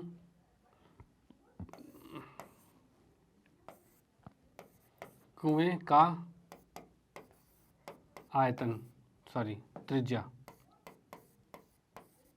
कुएं की त्रिज्या जो है वो कितनी है उसको मैंने मान लिया है आर, और ये हमें दे रखा है 3/2, ठीक है। इसको मान लिया छोटा आर। अब उसके बाद क्या है, जो इसके चारों ओर मिट्टी फैलाई गई है, मतलब चबूतरा जो बनाया गया है की त्रिज्या जो है, कि बाहरी त्रिज्या की बात कर देते हैं, बाहरी त्रिज्या, इसको मान लिया बड़ा आर, जो कि कितना हो जाएगा, देखो बड़े आर बाहर की बात कर रहे हैं तो ये 4 है और ये 3/2 है, दोनों जुड़ जाएंगे ना तभी तो बाहर का बनेगा। तो बाहर वाले की त्रिज्या की बात करें तो 4 प्लस में 3/2 आएगा, यानी इसको कह सकते हैं 4 दूनी 8, 11/2 आ गया, ठीक है। चलो भाई हमने देख लिया कि भाई पहले कुएं की त्रिज्या देख ली जो कि 3/2 आ गई है, और इसके बाहर की त्रिज्या देख ली जो कि हमने देख लिया 4 और 3/2, दोनों को हम जोड़ देंगे तो ये आ गया। चलो ठीक है। इसके बाद इसको मीटर में लिख सकते हैं। उसके बाद हम लिखेंगे भाई ऊंचाई के बारे में। तो कुएं की ऊंचाई,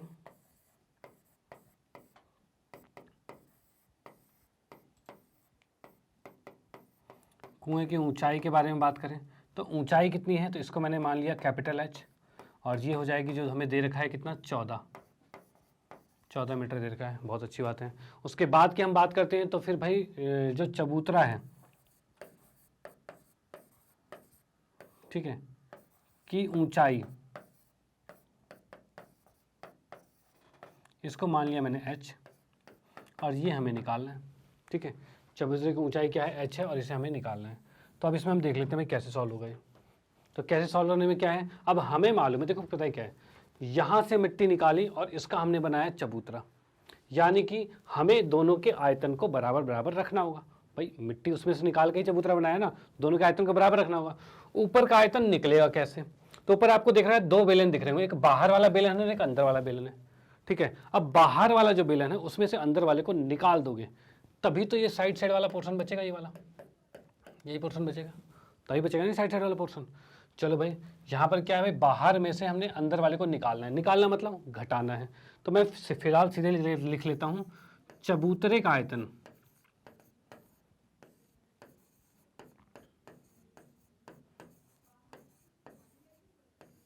बराबर में होगा बेलन का आयतन।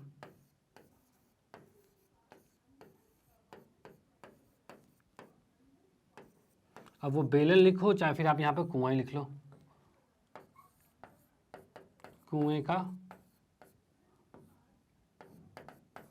आयतन है, ठीक है ना।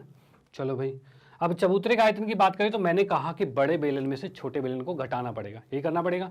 तो बड़ा बेलन क्या है, तो तुम्हारा ये है पाई r² h होगा, इसमें से छोटे को घटाना पड़ेगा, पाई r² h होगा। h हम ये वाला ले रहे हैं क्योंकि हमें यही h लेना है, ठीक है ना, ये h नहीं लेना, ये वाला h लेना है, ठीक है। और बराबर की कुएं की बात करें तो इसमें भी पाई r², क्योंकि इसका भी छोटा r है तो छोटा r ही लेना पड़ेगा। और h क्या है इसका, ये बड़ा h जो कि हमने यहाँ माना हुआ है, बड़े h को माना हुआ है, ठीक है। तो ये आ जाएगा, ठीक है। इसमें से पाई h कॉमन आ रहा है हमारा, तो पाई h को हमने कॉमन ले लिया, ठीक है। यहाँ बच गया हमारे पास r² माइनस में r², बराबर में यहाँ पर कितना आ रहा है, तो पाई r² h है, ठीक है। पाई से पाई कट गया और यहाँ से h का मान, यहाँ से h के मान की बात करूँ तो h का मान आ रहा है तुम्हारा r² h बटे में r² माइनस में r², यही होगा, ठीक है। अब इस r की बात करें तो ये छोटा r कितना है हमारे पास, छोटा r है 3/2, यानी हम इसको लिख सकते हैं 3/2 गुने में 3/2 गुने में h हमारे पास कितना है, 14 है। नीचे की बात करें तो ये आ रहा है हमारे पास 11/2, यानी 11/2 गुने में 11/2, माइनस में ये कितना है 3/2 गुने में 3/2, ये चीज़ है। अब इसको हम थोड़ा सा ढंग से लिख लेते हैं। तो ये कितना होगा, 3 तिया 9 आ जाएगा, 9 गुने में 14 बटे में 4 है। नीचे की बात करें तो 11 11 121 हो जाएगा, 121 बटे में 4 है, 121 में से 9 गया, 121 में से 9 जाएगा, कितना बचेगा, तो ये बच जाएगा हमारा 112, 112 बटे में 4 आ गया। अब ये 4 से हमारा 4 कट जाएगा, यानी हम लिख सकते हैं 9 गुने में 14 बटे में 112, ठीक है, ये चीज़ आ रहा है। अब जो जो कट रहा है हम काट देते हैं। तो यहाँ पर हम देख सकते हैं 7 दूनी 14 और ये कटेगा कितने में, 7 एकम 7, 7 छक 42, यानी और 2 से और कट जाएगा ये 8 पे, यानी हम कह सकते हैं 9/8, जिसको कहेंगे 1.25, ये आ जाएगा। तो यहाँ से हम कह सकते हैं भाई इस चबूतरे की जो ऊंचाई है, चबूतरे की जो ऊंचाई है वो 1.25 मीटर आएगी, ठीक है। चलो भाई आप इसको नोट कर सकते हैं, फिर आते हैं हम नेक्स्ट क्वेश्चन पे।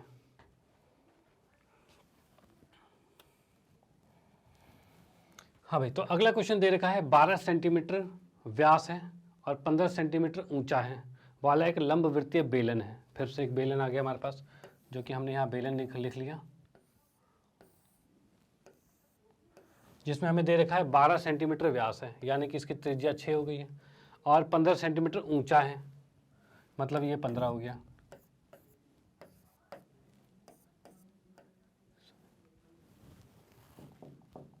ठीक है,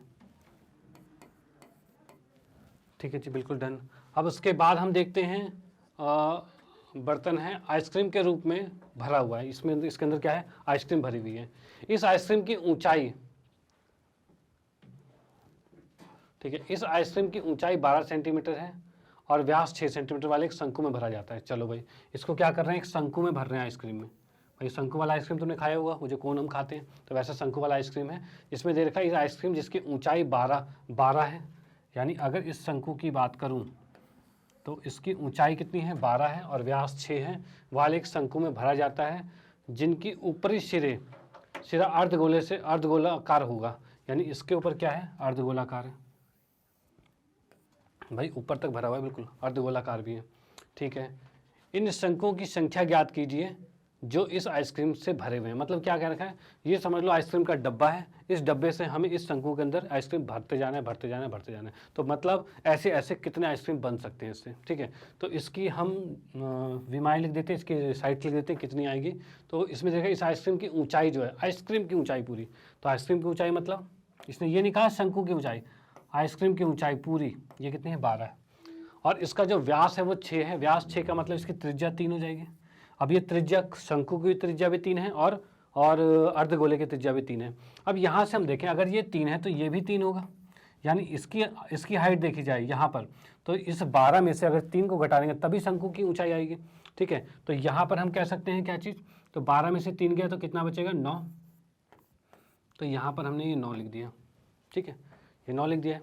चलो भाई यहाँ से हम कह सकते हैं भाई कि शंकु की ऊंचाई कितनी आ रही है, 9 सेंटीमीटर, और जो बेलन है, बेलन की ऊंचाई ये कितना है, तो ये 6 सेंटीमीटर है, ठीक है। बेलन की ऊंचाई 6 नहीं है 15 है, बेलन की ऊंचाई 15 सेंटीमीटर है, ठीक है। शंकु हो गया, बेलन हो गया, और उसके बाद अर्धगोले का। अब त्रिज्या की बात करें, बेलन की त्रिज्या, देखो बेलन की ऊंचाई को मैंने मान लिया है कैपिटल H और त्रिज्या को मान लिया कैपिटल R, और ये हमें दे रखा है कितना, 6 सेंटीमीटर, ठीक है। शंकु की ऊंचाई 9 है तो इसको हमने मान लिया छोटा वाला h, ठीक है। और अब हम बात करते हैं शंकु की ऊंचाई, जिसको मान लिया हमने h, और ये शंकु की ऊंचाई कितनी दे रखी है, तो ये 9 सेंटीमीटर है, ये भी हमने निकाल लिया, ठीक है। अब हमें क्या निकालना है, हमें निकालना है भाई इससे कितने आइसक्रीम बन सकते हैं, यही निकालना है। तो चलो ठीक है, इससे हम यही निकालते हैं। तो यहाँ पर हम इसको लिख लेते हैं साइड में, ठीक है। अब हमें निकालना है क्या, बेलन का आयतन,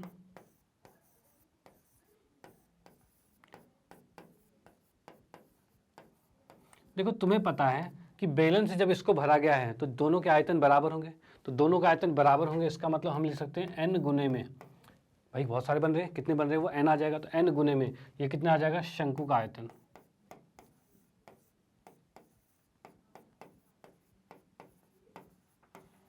ये चीज़ है भाई, n गुने में शंकु का आयतन होगा।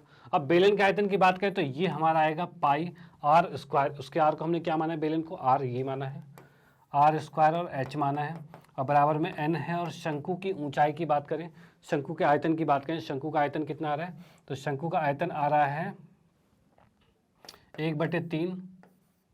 और ये देख लीजिए शंकु के साथ साथ हमें और क्या लिखना है, अर्धगोला भी, शंकु की जगह पूरा ही लिख लेते हैं ना। क्या चीज़ है हमारे पास, ये है आइसक्रीम, आइसक्रीम ये लिख सकते हो। तो ये कितना हो जाएगा पूरा 1/3 पाई आर स्क्वायर एच प्लस में 4/3, 4 नहीं 2/3 आएगा, 2/3 पाई आर क्यूब, ये लिखा जा सकता है। ठीक है, तो आप इसको नोट कर सकते हैं।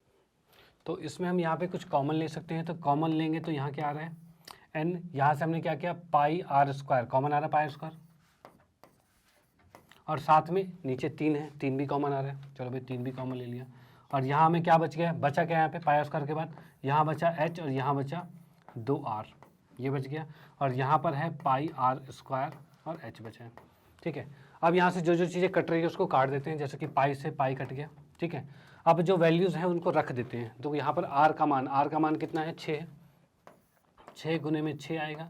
और एच कितना आ रहा है हमारे पास, तो एच आ रहा है 15। ठीक है, और यहाँ पर क्या है, एन है, एन हमें निकालना है। और आर कितना है, तो आर का मान, छोटे वाले आर का मान हमें दे रखा है, कितना है भाई, छोटे वाले आर का मान 3 है हमारे पास। तो 3 को हमने यहाँ पे लिखा नहीं है, तो हम लिख सकते हैं यहाँ पर कि भाई जो हमारे पास दे रखा है, शंकु की त्रिज्या, जिसको हमने छोटा आर ले लिया है, और ये हमारे पास है 3 सेंटीमीटर, इसको भी रख देते हैं। ठीक है, तो यहाँ पर हम क्या कर देते हैं, 3 का स्क्वायर लिखा, प्लस में एच कितना हमारे पास, एच 9 दे रखा है, तो 9 लिख दिया हमने, प्लस में 2 गुने में 3 लिख दिया, जो कि आर हमारे पास 3 था। अब यहाँ से क्या करेंगे, इस चीज़ को उठा के नीचे ले आएंगे, तो यहाँ पर हमारे पास 6 गुने में 15, और ये नीचे आगे क्या हो जाएगा, 3 3 9 हो जाएगा, और गुने में ये 3 दूनी 6 और 9 कितना आ रहा है, 15 आ रहा है, तो इसको भी 15 लिख देते हैं। ठीक है, और ये आ रहा है हमारे पास n, यहाँ से हम देख सकते हैं 15 से 15 कट गया। ठीक है, 3 दूनी 6 और 3 3 9, और 3 से कट गया 2 पे। यहाँ से हम देख पा रहे हैं कि n का मान कितना आ गया, 4। यानी हम कह सकते हैं, क्या कह सकते हैं भाई, इस बेलन में जो आइसक्रीम थी उससे कितने आइसक्रीम बन सकते हैं, तो भाई 4 आइसक्रीम भरे जा सकते हैं। ठीक है, चलो भाई इस क्वेश्चन को कंप्लीट कर दिया हमने, तो n का मान 4 आ गया है, तो 4 हम भर सकते हैं, तो आप इसको नोट कर सकते हैं। आते हैं फिर नेक्स्ट क्वेश्चन में।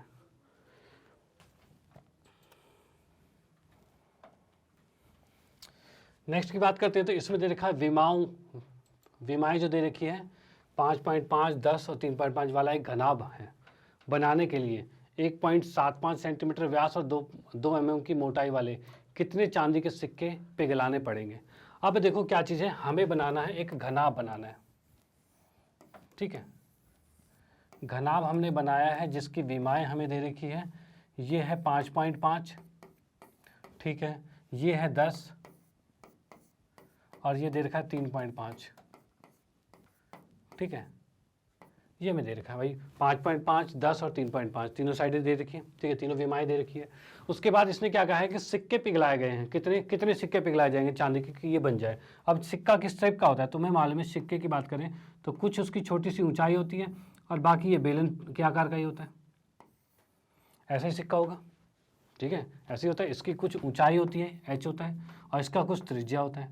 तो यानी हम कहेंगे भाई जो सिक्का जो होता है वो वृत्त नहीं कहेंगे, उस सिक्के को कहेंगे क्या है, वो एक बेलन के आकार का है, क्योंकि उसकी कुछ मोटाई होती है, यानी कुछ ऊंचाई होती है उसकी। ठीक है, तो उसकी कुछ ऊंचाई है और उसकी त्रिज्या भी है।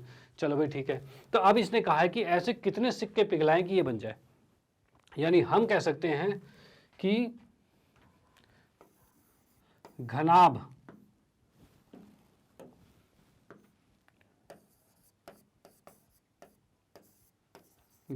का आयतन बराबर में क्या होगा, n क्या है, सिक्कों की संख्या, n क्या है, सिक्कों की संख्या, गुने में क्या है, सिक्के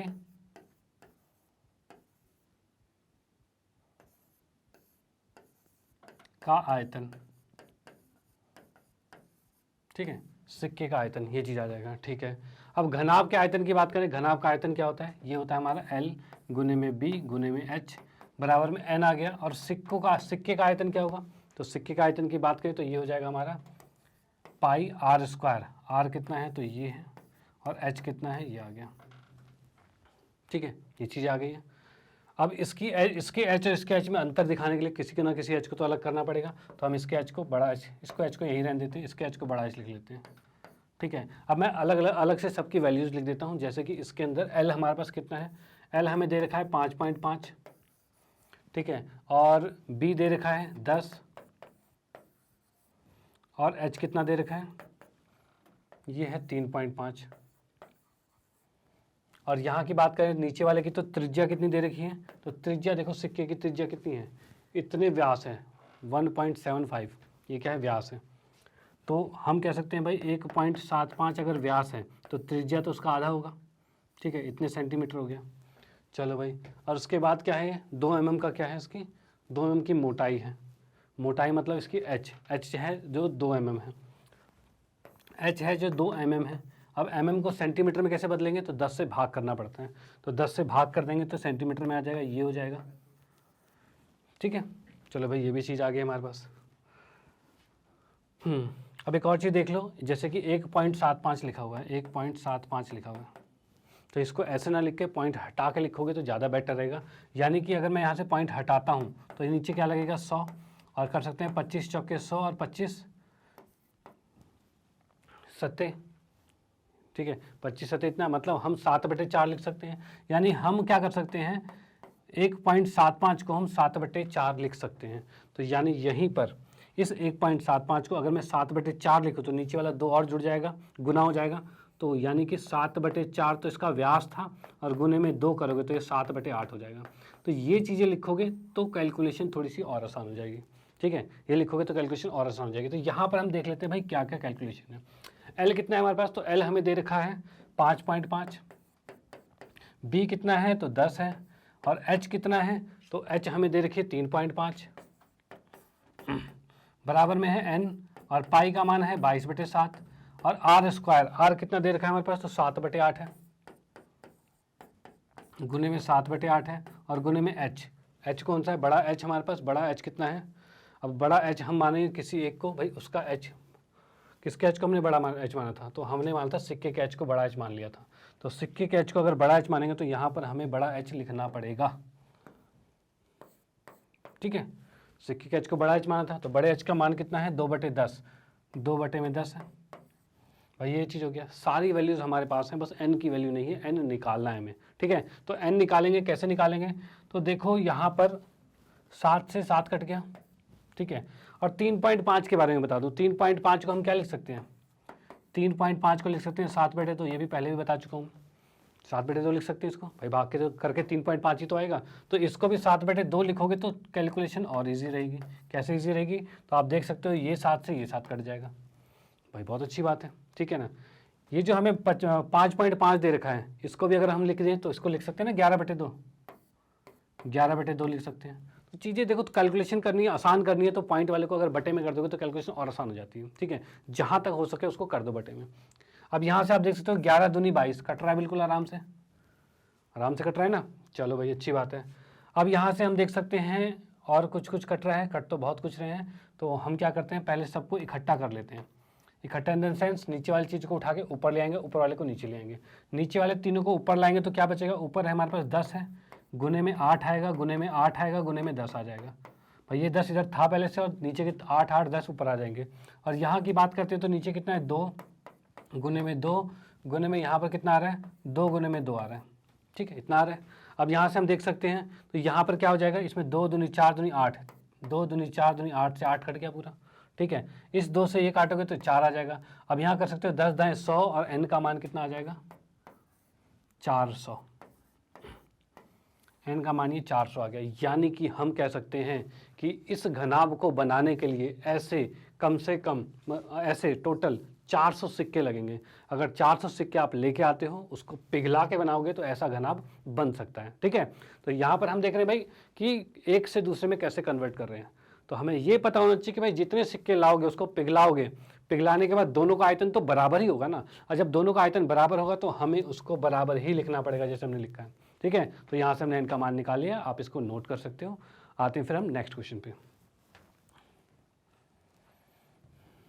अगले क्वेश्चन की बात करें तो इसमें दे रखा है 32 सेंटीमीटर ऊंची और आधार त्रिज्या 18 सेंटीमीटर वाला एक बेलनाकार बाल्टी है। बेलनाकार बाल्टी मतलब कि कुछ इस तरह का बाल्टी मैंने बना दिया। ठीक है, इसमें दे रखा है इसकी ऊंचाई है 32 सेंटीमीटर, तो हम इसको लिख देंगे 32। ठीक है, त्रिज्या है 18, तो त्रिज्या को लिख दिया हमने 18। बहुत बढ़िया। बेलनाकार बाल्टी रेत से भरी हुई है, इसको क्या कर दिया, पूरे रेत से भर दिया गया है। ठीक है, इस बाल्टी को भूमि पर खाली किया, मतलब उसको उल्टा पलट के भूमि पे गिरा दिया रेत को। ठीक है, और इस रेत की एक शंक्वाकार पीढ़ी, जब इसे उसको गिराओगे तो कुछ ऐसा बन जाएगा, रेत का ढेर बन जाएगा, कुछ ऐसा रेत का ढेर बन जाएगा।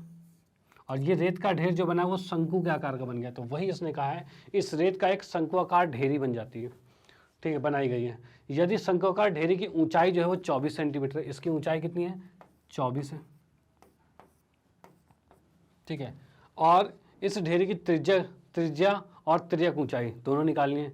त्रिज्या यानी ये r निकालना है, और इसकी त्रिज्यक ऊंचाई मतलब ये l निकालना है। ठीक है, ये सारी चीज़ें निकालनी है। तो पहले हम देख लेते हैं भाई क्या क्या चीज़ें हमें दे रखी है। तो दे रखी हमें क्या है, अब हम कहेंगे बेलन की त्रिज्या। बेलन की त्रिज्या कितनी है, तो बेलन की त्रिज्या हमें दे रखी है 18, जिसको हम मान लेते हैं बड़ा R। भाई ये 18 आ गया। ठीक है, अब हम बात करते हैं भाई बेलन की ऊंचाई जो है,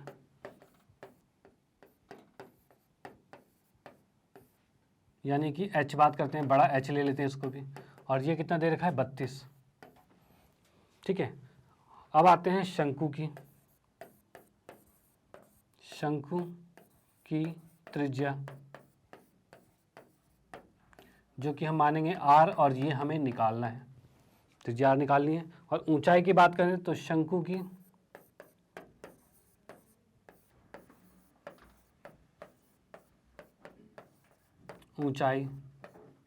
ऊंचाई की बात करें तो ये भी हमारे पास H आ रहा है, और इसको ये हमें दे रखा है 24। ठीक है, शंकु की ऊंचाई H दे रखा है जो कि 24 है। चलो भाई, अच्छी बात है। अब यहाँ से हम क्या करेंगे, बेलन हो गया, शंकु हो गया। ठीक है, अब हमें मालूम है इससे अगर ये शंकु बना है, बेलन से शंकु बना है, तो बेलन से शंकु बना है तो दोनों का आयतन तो बराबर होगा, तो दोनों के आयतन को हम ले लेंगे बराबर। तो यहाँ पे हमने क्या लिखना है, यहाँ पे लिखना है बेलन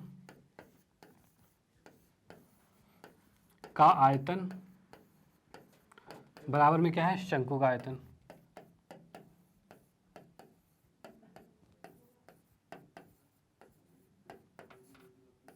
ठीक है, बेलन का आयतन बराबर में शंकु का आयतन हो गया। चलो ठीक है, बेलन का आयतन कितना होगा, तो ये होगा हमारा पाई r² H होगा, और शंकु का आयतन कितना होगा, तो ये होगा हमारा 1/3 पाई r² और H होगा, ये चीज़ होगी।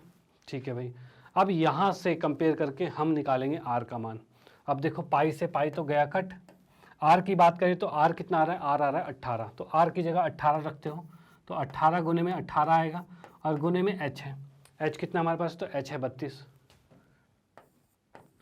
बराबर में कितना है 1/3, नीचे 3 था, इधर आके गुना हो जाएगा, तो गुना करके मैं 3 लिख सकता हूँ। और यहाँ पर r, हमें r नहीं पता, तो इसका r का वर्ग हम यहीं रहने देते हैं, और h को ले आते हैं नीचे, और h का मान कितना है, तो 24 है, तो 24 को हम नीचे ला सकते हैं। ठीक है, चलो भाई, अच्छी बात है। अब यहाँ देख सकते हैं हम क्या क्या कट रहा है, तो 18 कट जाता है, 6 तिया 18 और 6 चौक 24 कट गया। ठीक है, अब देख सकते हैं 4 से हमारा 32 कट रहा है, तो 4 8 32 कट गया। चलो भाई, अच्छी बात है। अब इनको क्या करते हैं, फैक्टर बना के लिख देते हैं। कैसे, गुणनखंड कर देंगे तो 3 आ जाएगा। 18 को क्या लिख सकते हैं, 2 गुने में 3 गुने में 3, या फिर डायरेक्टली 9 भी लिख सकते हो, 9 दूनी 18 होता है ना। ठीक है, तो हमने ये कर दिया ऐसे। उसके बाद 8 है, 8 को लिख सकते हैं 2 गुने में 2 गुने में 2, और 3 को लिख सकते हैं गुने में 3 बराबर में r का वर्ग है। ये चीज़ हमारे यहाँ हमने ऐसा क्यों किया, ऐसा इसलिए किया क्योंकि हमें फिर स्क्वायर निकालने की जरूरत नहीं होगी, क्योंकि हम यहाँ पेयर देख लेंगे, जोड़े देख लेंगे, जोड़े बन रहे नहीं बन रहे। तो हमने देख लिया 3 का जोड़ा बन गया, बड़ी अच्छी बात है। इस 3 का जोड़ा भी बन गया, 2 3 के जोड़े बन गए, जो बनते जा रहे हैं उनको लिखते जाते हैं। 3 का बन गया और 3 का बन गया, बहुत अच्छी बात है। इस 2 का भी बन गया तो ये भी लिख दिया हमने, इस 2 का भी बन गया तो ये भी लिख दिया हमने। अब यहाँ से हम लिख सकते हैं r सिर्फ, यानी वर्ग हटाओगे तो इस पर रूट लगेगा, और जितने भी जोड़े बन रहे हैं उससे बन रहा है स्क्वायर, तो उस जोड़े को ही लिख दिया हमने। ठीक है, उस जोड़े के एक को लिख दिया हमने, बाकी को छोड़ दिया। अब यहाँ से हम देख सकते हैं r का मान कितना आ गया है, तो r का मान आ गया 3 के 9 चौक 36 सेंटीमीटर। सारा सेंटीमीटर में चल रहा था हमारा, हाँ तो सेंटीमीटर में है तो सेंटीमीटर आ गया। यहाँ से हम लिख सकते हैं r का मान 36 सेंटीमीटर आ गया। ठीक है, तो ये आप देख सकते हो कि r का मान 36 आ गया, यानी कि जो रेत का ढेर आया था, रेत के ढेर की त्रिज्या कितनी है, तो 36 सेंटीमीटर आ रही है। चलो जी, बहुत बढ़िया। अब हमें निकालना क्या है, तिर्यक ऊंचाई निकालनी है। ये तिर्यक ऊंचाई निकालनी है। अब तिर्यक ऊंचाई कैसे निकलेगी, तो तिर्यक ऊंचाई की बात करें तो L निकालना है, तो L का फॉर्मूला मैं आप इतना नोट कर लीजिए, मैं थोड़ा सा इरेज कर देता हूँ, उसके बाद देखते हैं।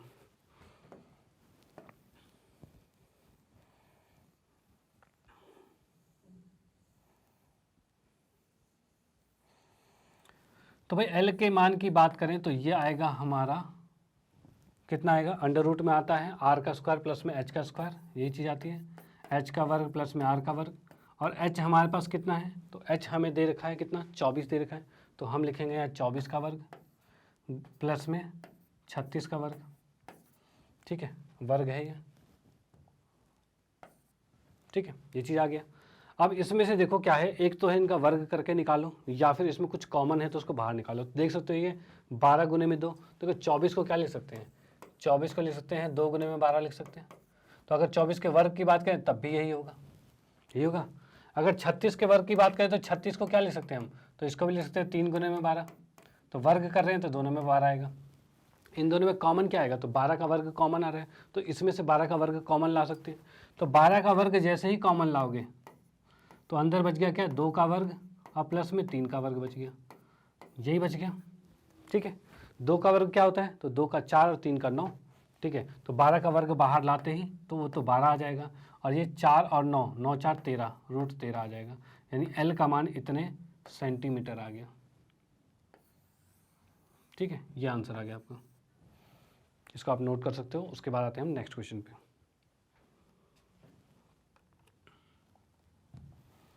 अगले क्वेश्चन की बात करते हैं तो इसमें देखा 6 मीटर चौड़ा और 1.5 मीटर गहरा एक नहर है, जिसमें पानी जो है 10 किलोमीटर प्रति घंटे की रफ्तार से चल रहा है। चलो ठीक है कि चल रहे चाल से बह रहा है। ठीक है, 30 मिनट में यह नहर कितने क्षेत्रफल की सिंचाई करेगी, जबकि सिंचाई के लिए 8 सेंटीमीटर गहरे पानी की आवश्यकता होती है। यानी हम देख रहे हैं भाई कि एक नहर जा रही है। अब नहर किस आकार, क्योंकि इसने कहा है नहर चौड़ाई है और ऊंचाई है। ठीक है, चौड़ाई है, ऊंचाई है और लंबाई भी जा रही होगी, तो यानी कि एक ये घनाभ के आकार का जा रहा होगा। यानी घनाभ भी कैसा बताऊं, तो कुछ ऐसा है, लेकिन यहाँ पर ये डॉट डॉट डॉट जा रहा है क्योंकि बहुत दूर जा रहा है। इसकी ऊंचाई की बात करें तो कुछ ऊंचाई ऐसी होगी, ऐसे जा रहा होगा, तो ये डॉट डॉट डॉट कह रहे तो बहुत लंबाई तक जा रखा है, हमें नहीं पता ये कहाँ तक जा रखा है। ठीक है, तो ये तो L है। अगर नॉर्मली ऐसे बनाया जाए तो कुछ मैं ऐसा बना देता हूँ,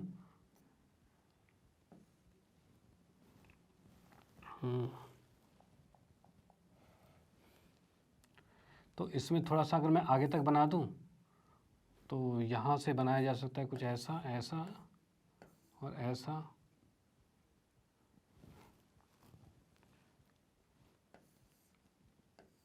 इस तरह से चीज़ें बन जाएगी, और इसको हम डॉट डॉट डॉट आगे लेकर जा सकते हैं। ठीक है, मतलब ये क्या है कि नहर है जो पानी इसके अंदर से ऐसे बहता हो जा रहा है। अब पानी बहता हो जा रहा है, इसने क्या कहा, इसकी चौड़ाई जो है 6 है, मतलब ये 6 है। ठीक है, इसकी जो गहराई है 1.5 है, 1.5 है, ये है। और ये L क्या है, लंबाई है, जो कि बहुत दूर तक जा रही है, नहीं पता कितनी है। ठीक है, चलो कोई बात नहीं। इसने कहा है 10 किलोमीटर प्रति घंटे की चाल से चल रही है। अगर मैं कहूँ पानी की चाल कितनी दे रखी है हमें, 10 किलोमीटर प्रति घंटा दे रखी है। ठीक है, यानी कि हम कह सकते हैं 1 घंटे में वो 10 किलोमीटर चल रहा है, ये देख रखा है 1 घंटे में 10 किलोमीटर चल रहा है। तो अगर मुझे कहा जाए भाई 30 मिनट में कितना चलेगा, तो हम कहेंगे पानी द्वारा तय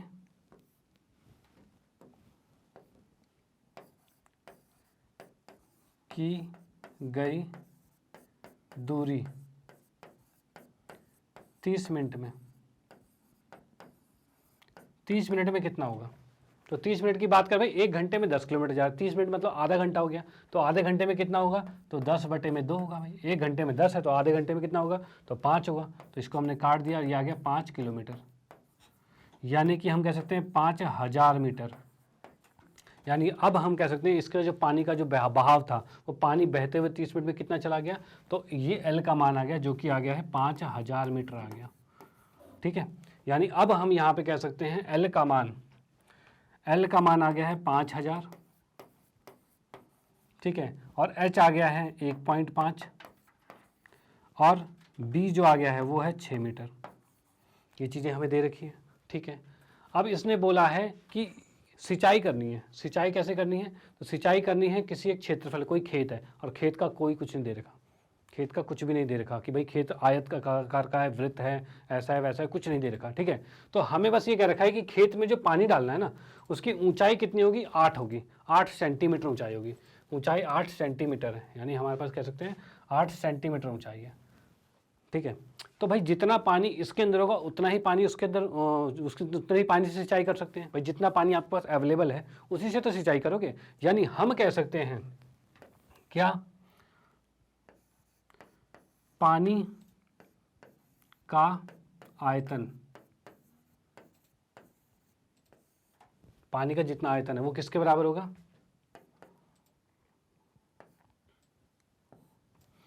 इसमें है सिंचाई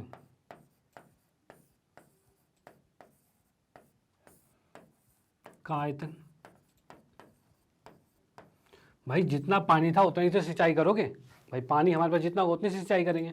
तो सिंचाई के लिए हमें तो बस ये पता है कि भाई आधार का क्षेत्रफल पता है, लेकिन तुम्हें पता होगा जो मैंने फॉर्मूले बताए थे उसी के अंदर बताया था मैंने कि किसी भी चीज़ का जो आयतन होता है वो कैसे होता है?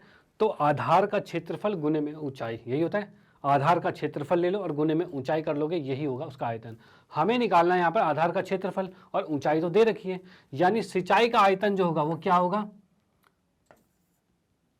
तुम्हारे खेत का क्षेत्रफल गुने में ऊंचाई होगी, जितने ऊंचाई का हमें जितने ऊंचाई तक का पानी लिया गया है। क्या लिखा है? 8 सेंटीमीटर गहरे पानी, पानी की गहराई लिख देते हैं।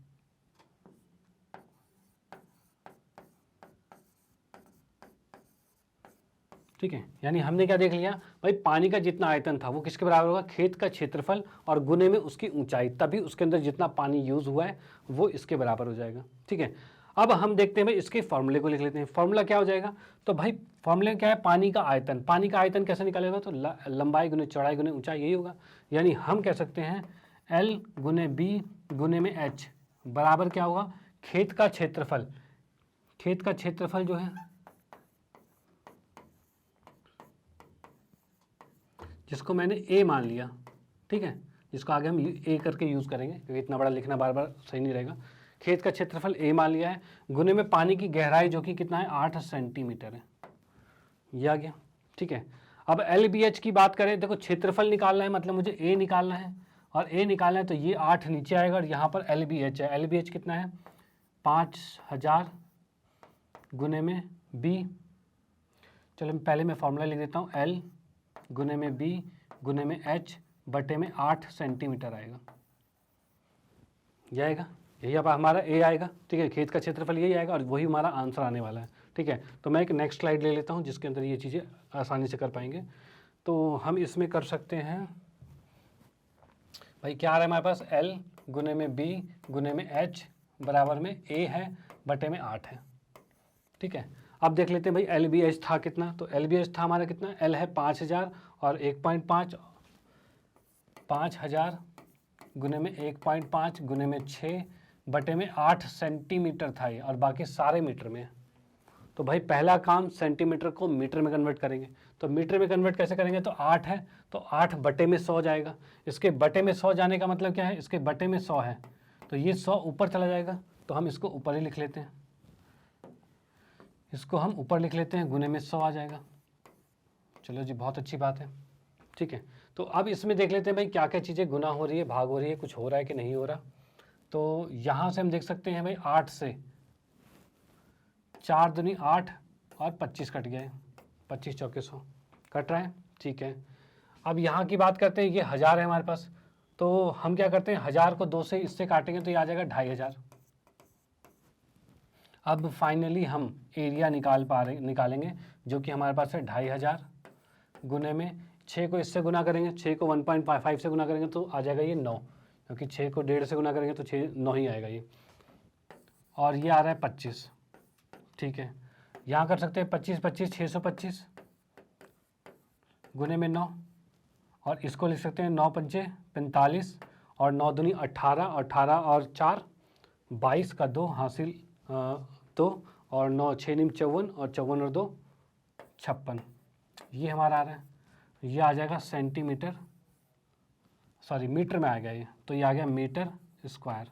यानी हम कह सकते हैं खेत का क्षेत्रफल कितना होगा, इतना होगा। इतने क्षेत्रफल में सिंचाई की जा सकती है उतने पानी से। ठीक है, तो दोबारा से मैं बता देता हूँ थोड़ी चीज़ें कि हमें क्या निकालना था कि नहर में कहा गया भाई पानी का बहाव क्या है, तो पानी का बहाव कह दिया भाई 10 किलोमीटर प्रति घंटे से है, और वो पानी का बहाव आधे घंटे तक चला है। आधे घंटे में उसने कितना पानी फ्लो कर दिया, कितना पानी बह गया, उसी पानी से सिंचाई होगी। तो पहले हमने निकाला क्या कि पानी का आयतन जो कि लिखता है LBH होगा।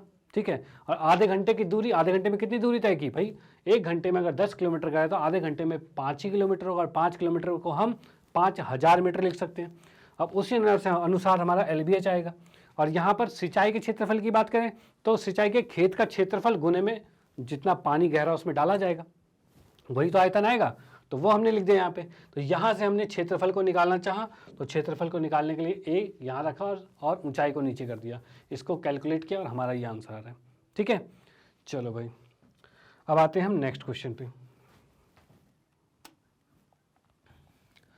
अगले क्वेश्चन की बात करें तो किसी किसान ने अपने खेत में 10 सेंटीमीटर व्यास वाली तथा 10 मीटर व्यास वाली और 2 मीटर गहरी एक बेलनाकार टंकी के आंतरिक व्यास 20 सेंटीमीटर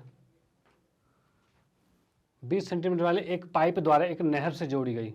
यदि पाइप में पानी 3 किलोमीटर प्रति घंटे की चाल से बह रहा है तो कितने समय बाद टंकी पूरी भर जाएगी। अब इसने कहा एक टंकी आपके पास है, ठीक है, एक टंकी है, इस टंकी की विमाया दे रखी है आपको कितनी, तो इसमें दे रखा है 10 मीटर व्यास है तो इसका 5 मीटर इसकी त्रिज्या हो जाएगी, और गहरा 2 मीटर है तो 2 मीटर ये लिख दिया भाई। ऐसी कुछ टंकी है, ठीक है। अब इसके अंदर क्या करा गया, पाइप के द्वारा पानी डाला गया, एक पाइप ले लिया इस तरह से पाइप होगा। पाइप किस शेप का होता है, पाइप भी आपका बेलन के आकार का होता है, तो इस पाइप से क्या गया, पानी इसके अंदर डाला जा रहा है। और इसने क्या रखा है, जो पाइप का जो व्यास है वो दे रखा है कितना, 20 सेंटीमीटर है, और उससे पानी डाल रहे हैं। और पानी जो पाइप के अंदर फ्लो हो रहा है, पानी जो बह रहा है वो किस स्पीड से बह रहा है, 3 किलोमीटर प्रति घंटे से, ठीक है। अब हमें बताना है भाई कितना पानी उसके अंदर भरेगा, मतलब कितना टाइम लगेगा कि पानी भर जाए टंकी, ठीक है। तो हमें ये पता होना चाहिए भाई पानी किस हिसाब से बह रहा है, कितनी तेजी से बह रहा है, ठीक है। तो हम क्या करेंगे, देखो होना क्या है, जितना आयतन इसमें से निकलेगा पानी उतना ही आयतन भर जाएगा, ठीक है। यानी हम कह सकते हैं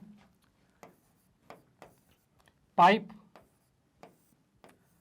का आयतन बराबर होगा किसके, टंकी के आयतन के। ये तो कंफर्म है भाई, पाइप का जितना आयतन होगा उतना ही टंकी का आयतन होगा। पाइप से ही तो टंकी में भर रहे हैं, तो जितना पाइप से पानी निकलेगा उतना ही टंकी में जाएगा, और तो इसको भाई भरना है। तो अब पाइप के आयतन के लिए बात करें तो यहाँ पर हमारे पास क्या क्या चीज़ दिया हुआ है पहले वो लिख लेते हैं। तो भाई यहाँ पर लिख लेते हैं पाइप की त्रिज्या, जिसको मैंने छोटा r मान लिया, और वो दे रखा है कितना, 10 सेंटीमीटर, क्योंकि व्यास क्या है 20 है तो त्रिज्या हो जाएगा 10 सेंटीमीटर, ठीक है। और उसके बाद बात करें पाइप की लंबाई, जिसे हम पाइप का h कह सकते हैं, और वो हमें नहीं पता, पाइप की लंबाई नहीं पता, ठीक है। उसके बाद क्या है, हमें दे रखा है भाई टंकी की त्रिज्या, जो कि दे रखा है बड़ा आर, और ये कितना दे रखा है, टंकी की त्रिज्या 5 मीटर है। ठीक है, टंकी की त्रिज्या 5 मीटर है। अब टंकी की ऊंचाई जो है, जिसको हम बड़ा एच ले लेते हैं, और ये दे रखा है कितना, ये दे रखा है 2 मीटर। ठीक है भाई, ये चीज़ें दे रखी है। अब मैं इसके अनुसार से यहाँ पर फॉर्मूला लगाना चाहूँ तो पाइप का आयतन क्या होगा, पाइप का आयतन होगा पाई आर स्क्वायर एच होगा, और इसका क्या होगा, पाई आर स्क्वायर और एच होगा। ठीक है, अब देखो इसके अंदर क्या है, पानी जो पाइप के अंदर बह रहा है, तो भाई कितनी दूर तक बहेगा, दूर का मतलब क्या, कितना पानी उसमें बहेगा, बहने का मतलब क्या है, इसकी लंबाई की बात करें, जितनी लंबाई तक वो बहेगा, जितना पानी उसमें बहता जा रहा है, यानी उसकी लंबाई बढ़ा रहा है। ठीक है ना, पानी कितना दूरी तय कर रहा है, पानी के अकॉर्डिंग देखा जाए तो क्या है, पानी की दूरी तय कर रहा है, तो पानी कितनी दूरी तय कर रहा है, तो वो एल दूरी तय करेगा टोटल, तब जाके वो पानी टंकी को भर देगा। तो यहाँ पर हम यही कह सकते हैं भाई कि भाई जो एल है, एल की जगह हमने एच ले रखा है, इसकी लंबाई को हमने एच मान रखा है। ठीक है, तो एच दूरी तय करेगा, तो मेनली हमें एच निकालना है। अगर एच हमारा निकल जाए तो हम उससे समय निकाल पाएंगे कि कितनी दूरी पानी ने तय की है, क्योंकि कितनी दूरी तय की है और उसके बाद पानी भर दिया है, यही होगा। तो हमें मेनली एच निकालना है। तो यहाँ पर जो जो चीज़ें दे रखी है वहाँ से हम एच निकाल लेते हैं। पहले देखो पाई से पाई कट गया, यहाँ से एच हमें निकालना है, बाकी चीज़ें इस साइड आ जाएगी, आर स्क्वायर एच अपन में आर स्क्वायर आएगा, यही होगा। अब यहाँ से बड़ा आर कितना है, तो बड़ा आर है 5 मीटर, तो बड़े आर को 5 गुने में 5 लिख दिया। ठीक है, और बड़े एच की बात करें तो वो है 2 मीटर, बिल्कुल ठीक।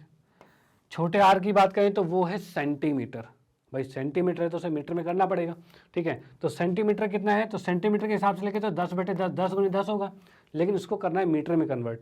तो यानी क्या होगा, मीटर में कन्वर्ट करने के लिए, बदलने के लिए 100 से भाग करना पड़ता है, ये चीज़ें आ जाएगी। ठीक है, तो यहाँ से हम देख सकते हैं 0 से 0 कट गया, 0 से 0 कट गया, अब नीचे बच गया 100, और वो 100 जाके ऊपर गुना हो जाएगा। यानी हम कह सकते हैं 25 दूनी 50, 50 आ गया, और नीचे का 2 जीरो भी जुड़ेगा तो 500 आ जाएगा, 500 मीटर आ गया, ये एच का मान आ गया। यानी कुल पाइप की ऊंचाई, लंबाई जो है, पाइप की जो लंबाई वो कितनी है, 500 मीटर। यानी पाइप की लंबाई का मतलब पानी द्वारा तय की गई जो दूरी है वो 500 मीटर है, और पानी की जो स्पीड थी, पानी की जो चाल थी वो कितनी थी, वो हमें दे रखी थी 3 किलोमीटर प्रति घंटा, ये दे रखा था। तो यहां से हम लेंगे क्या,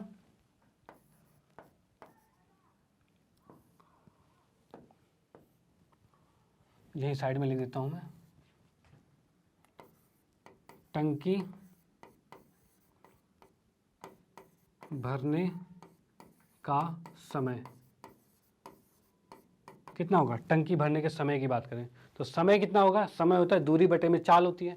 तो दूरी कितनी है हमारे पास, 5000 है, और चाल कितनी है हमारे पास, चाल है 3, ये होगा। ठीक है, यही समय निकलेगा, दूरी बटे में चाल।